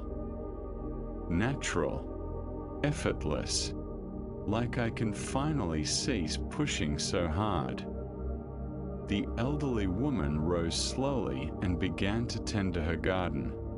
"I have sat on this porch every morning for 40 years, she stated. "I have witnessed thousands of sunrises, felt countless morning breezes, listened to thousands of bird songs. Each morning is the same, yet each morning is entirely new." She gazed at the young monk with eyes full of warmth. "You inquired about enlightened teachers. I believe the morning is your teacher. The bird is your teacher. Your own breath is your teacher. The feeling of peace you just experienced is your teacher, too." The monk sensed a shift within him. "Are you suggesting that what I'm searching for is already here?" "I'm not suggesting anything," Kaio replied with a gentle laugh. "But what do you think right now in this moment? Are you suffering? Are you confused about reality? Are you missing the experience of truth?" The monk looked around with fresh eyes, at the morning light, the tranquil garden, the simple presence of the old woman, his own breathing, the sense of ease in his body. Nothing had altered, yet everything felt transformed. "It's so simple," he whispered. "Yes," Kaio agreed. "So simple that we often overlook it while searching for complexity." The monk remained with Kaio for 3 days, not to acquire special techniques or hear profound teachings, but to practice the art of simple presence. He assisted her with daily tasks, sat with her in the mornings, and gradually realized that the peace he had been pursuing was accessible in every ordinary moment when he ceased searching elsewhere. When he resumed his journey, he was no longer in search of an enlightened master. He had discovered that enlightenment was not something to be found in a distant realm or achieved through special practices. It was the natural state of awareness when it ceased to struggle against itself. Years later, the monk would often tell his own students, "The greatest teacher I ever encountered was an old woman who taught me nothing and offered me everything." This narrative intertwines all the lessons we have explored on this gentle journey. The young monk's quest embodies our own restless pursuit for something better, somewhere else, in some future moment. Yet Kaio's simple presence points to the truth that permeates all Buddhist wisdom. What we seek is already here, readily available, already perfect, just as it is. We have journeyed through teachings about acceptance and release, compassion and mindfulness, wisdom and non-attachment. We have realized that our true nature is not concealed but evident, not complex but straightforward, not distant but present in every breath. Each story has highlighted the same essential truth. Peace is not something we create, but rather something we uncover by ceasing our struggle against what is. Like the monk seated on Kaio's porch, we find the deepest rest when we stop striving so hard to attain it. We discover the most profound teachings when we become present to the simple reality of this moment. The bird that lands at our feet, the breath that flows through our body, the awareness that perceives these words right now, these are our greatest teachers. Take a long, slow breath and feel how this understanding settles into your body like warm water. You have been searching for peace and wisdom, and they have been here all along, not as future achievements but as the natural state of awareness when it releases its grip on desiring things to be different. Let us rest in this recognition through one final story that brings us home to the sanctuary of our own peaceful nature. Master Ren had dedicated 50 years to educating students about Buddhist practice and philosophy. His temple was renowned throughout the area, and people traveled great distances to attend his lectures and seek his guidance. He was celebrated for his extensive knowledge and his ability to address even the most complicated questions regarding spiritual matters. However, as Master Ren aged, a change began to emerge in his teaching style. Instead of offering lengthy, detailed explanations, he started responding to students' inquiries with increasingly simpler answers. In a shift from complex methods, he began encouraging students to simply sit in silence and breathe. This alteration left some students bewildered. They had come in search of deep teachings and intricate practices, yet their master seemed to offer only the basic instructions they had encountered years prior. One evening, a senior student approached Master Ren, expressing his worries. "Master, your recent approach feels so different from what you taught us before. Are you feeling all right? Have you forgotten the deeper elements of the Dharma?" Master Ren smiled and invited the student to sit with him on the temple porch, where they could gaze at the stars emerging in the darkening sky. "Tell me," the master asked, "when you first arrived to study here a decade ago, what was it that you sought?" "I sought enlightenment, liberation from suffering, and an understanding of ultimate reality," the student replied. "And have you found these?" The student paused. "I have learned a lot, and my practice has deepened, yet I still sense there's something more I need to grasp or attain." Master Ren pointed to a bright star that had just become visible. "Do you see that star?" "Yes, Master," the student replied. "What is it doing?" The student looked puzzled. "It's just shining." "Is it striving to shine? Is it working hard to be bright? Is it seeking to be a better star?" "No, it's simply shining." "And yet," Master Ren said softly, "its light has traversed great distances to reach your eyes. Without any effort or seeking, it brightens the darkness for anyone who gazes upward.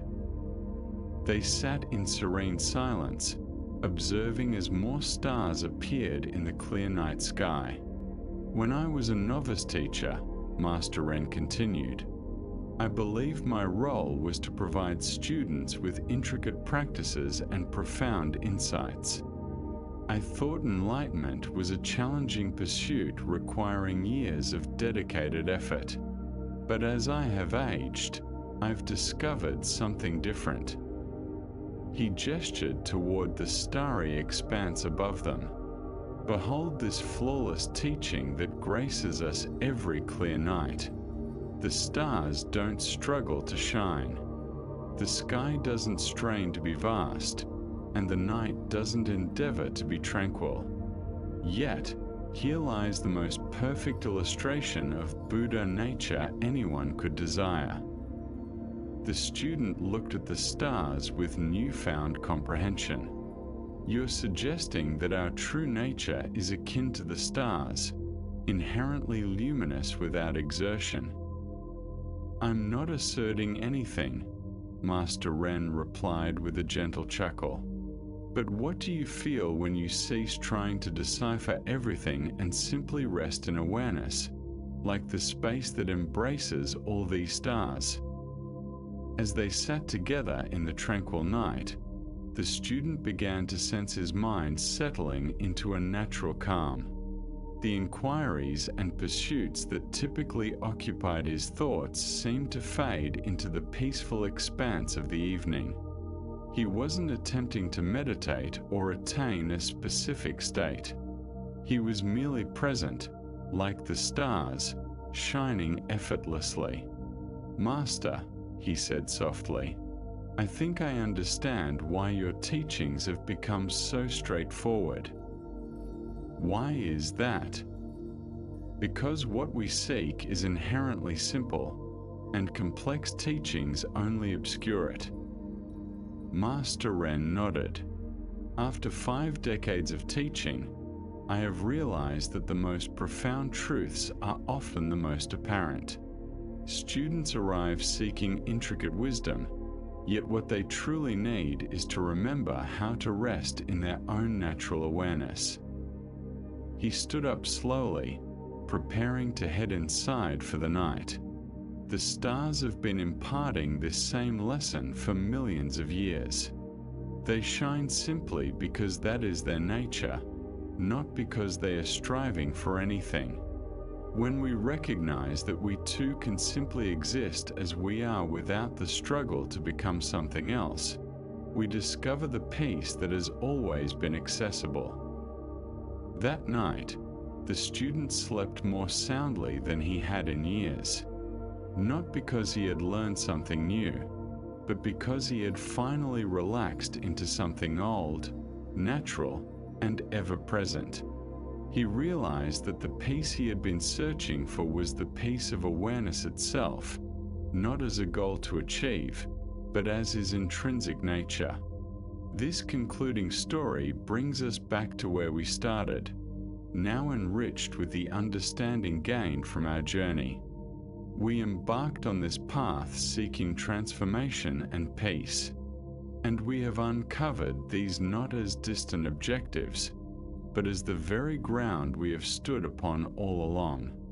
Feel your body sinking deeper now, supported by the surface beneath you. Sense your breathing gently slowing as your nervous system acknowledges the safety of this moment.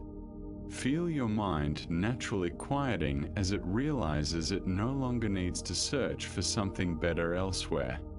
You have absorbed the teachings that have directed countless beings toward liberation for over 2 millennia. These ancient insights have traversed vast distances of time and space, akin to starlight reaching your eyes. They have sown seeds in the fertile soil of your awareness that will continue to blossom in their own time. There is nothing further you need to do tonight, nothing to attain or decipher. The path you have traveled with these teachings continues not through effort but through the simple recollection of who you have always been. Like water finding its natural equilibrium, like stars shining effortlessly, your peace will arise not through force but through acceptance. Our gentle exploration of these timeless teachings now comes to an end. We have journeyed together through narratives of acceptance and release, compassion and mindfulness, wisdom and freedom. We have discovered that the peace we seek is not a far-off destination, but resides here in this very moment, not something to attain, but something to recognize. The ancient masters who first imparted these truths are with you now in the quiet space of awareness. You carry within you the same Buddha nature that awakened in them centuries ago. These teachings will quietly continue their work as you rest, settling into the deeper layers of your being like seeds planted in fertile ground. There is nothing more needed from you tonight. Allow your body to completely relax into rest, knowing that wisdom flourishes best in stillness. Let your breathing slow and deepen naturally as your mind releases the day's worries. The peace you have encountered through these stories is always present, always ready for your return. Thank you for accompanying this tranquil monk on a journey. May you find deep rest within the haven of your serene essence. May you awaken tomorrow with a gentle recollection of the profound simplicity that resides at your core. Inner peace arises from within. Do not look for it externally. This evening, you have turned your gaze inward and rediscovered that this timeless truth remains valid. The tranquility you have encountered is not contingent on ideal conditions or the absence of challenges. It is the inherent state of consciousness when it ceases to struggle against what is. The great Zen sages understood that enlightenment is not a distant goal requiring years of arduous practice. It is the straightforward acknowledgement of what has always been there. Like the moon's reflection on calm waters, your Buddha nature has been quietly glowing, waiting for the turbulence of thoughts to calm. In this quietude, you recall what the ancients referred to as your original face, the pristine awareness that was present before you started to perceive yourself as separate from the entirety. The middle path that the Buddha traversed between the poles of indulgence and austerity resides in your breath at this moment. Neither pushing nor pulling, just permitting.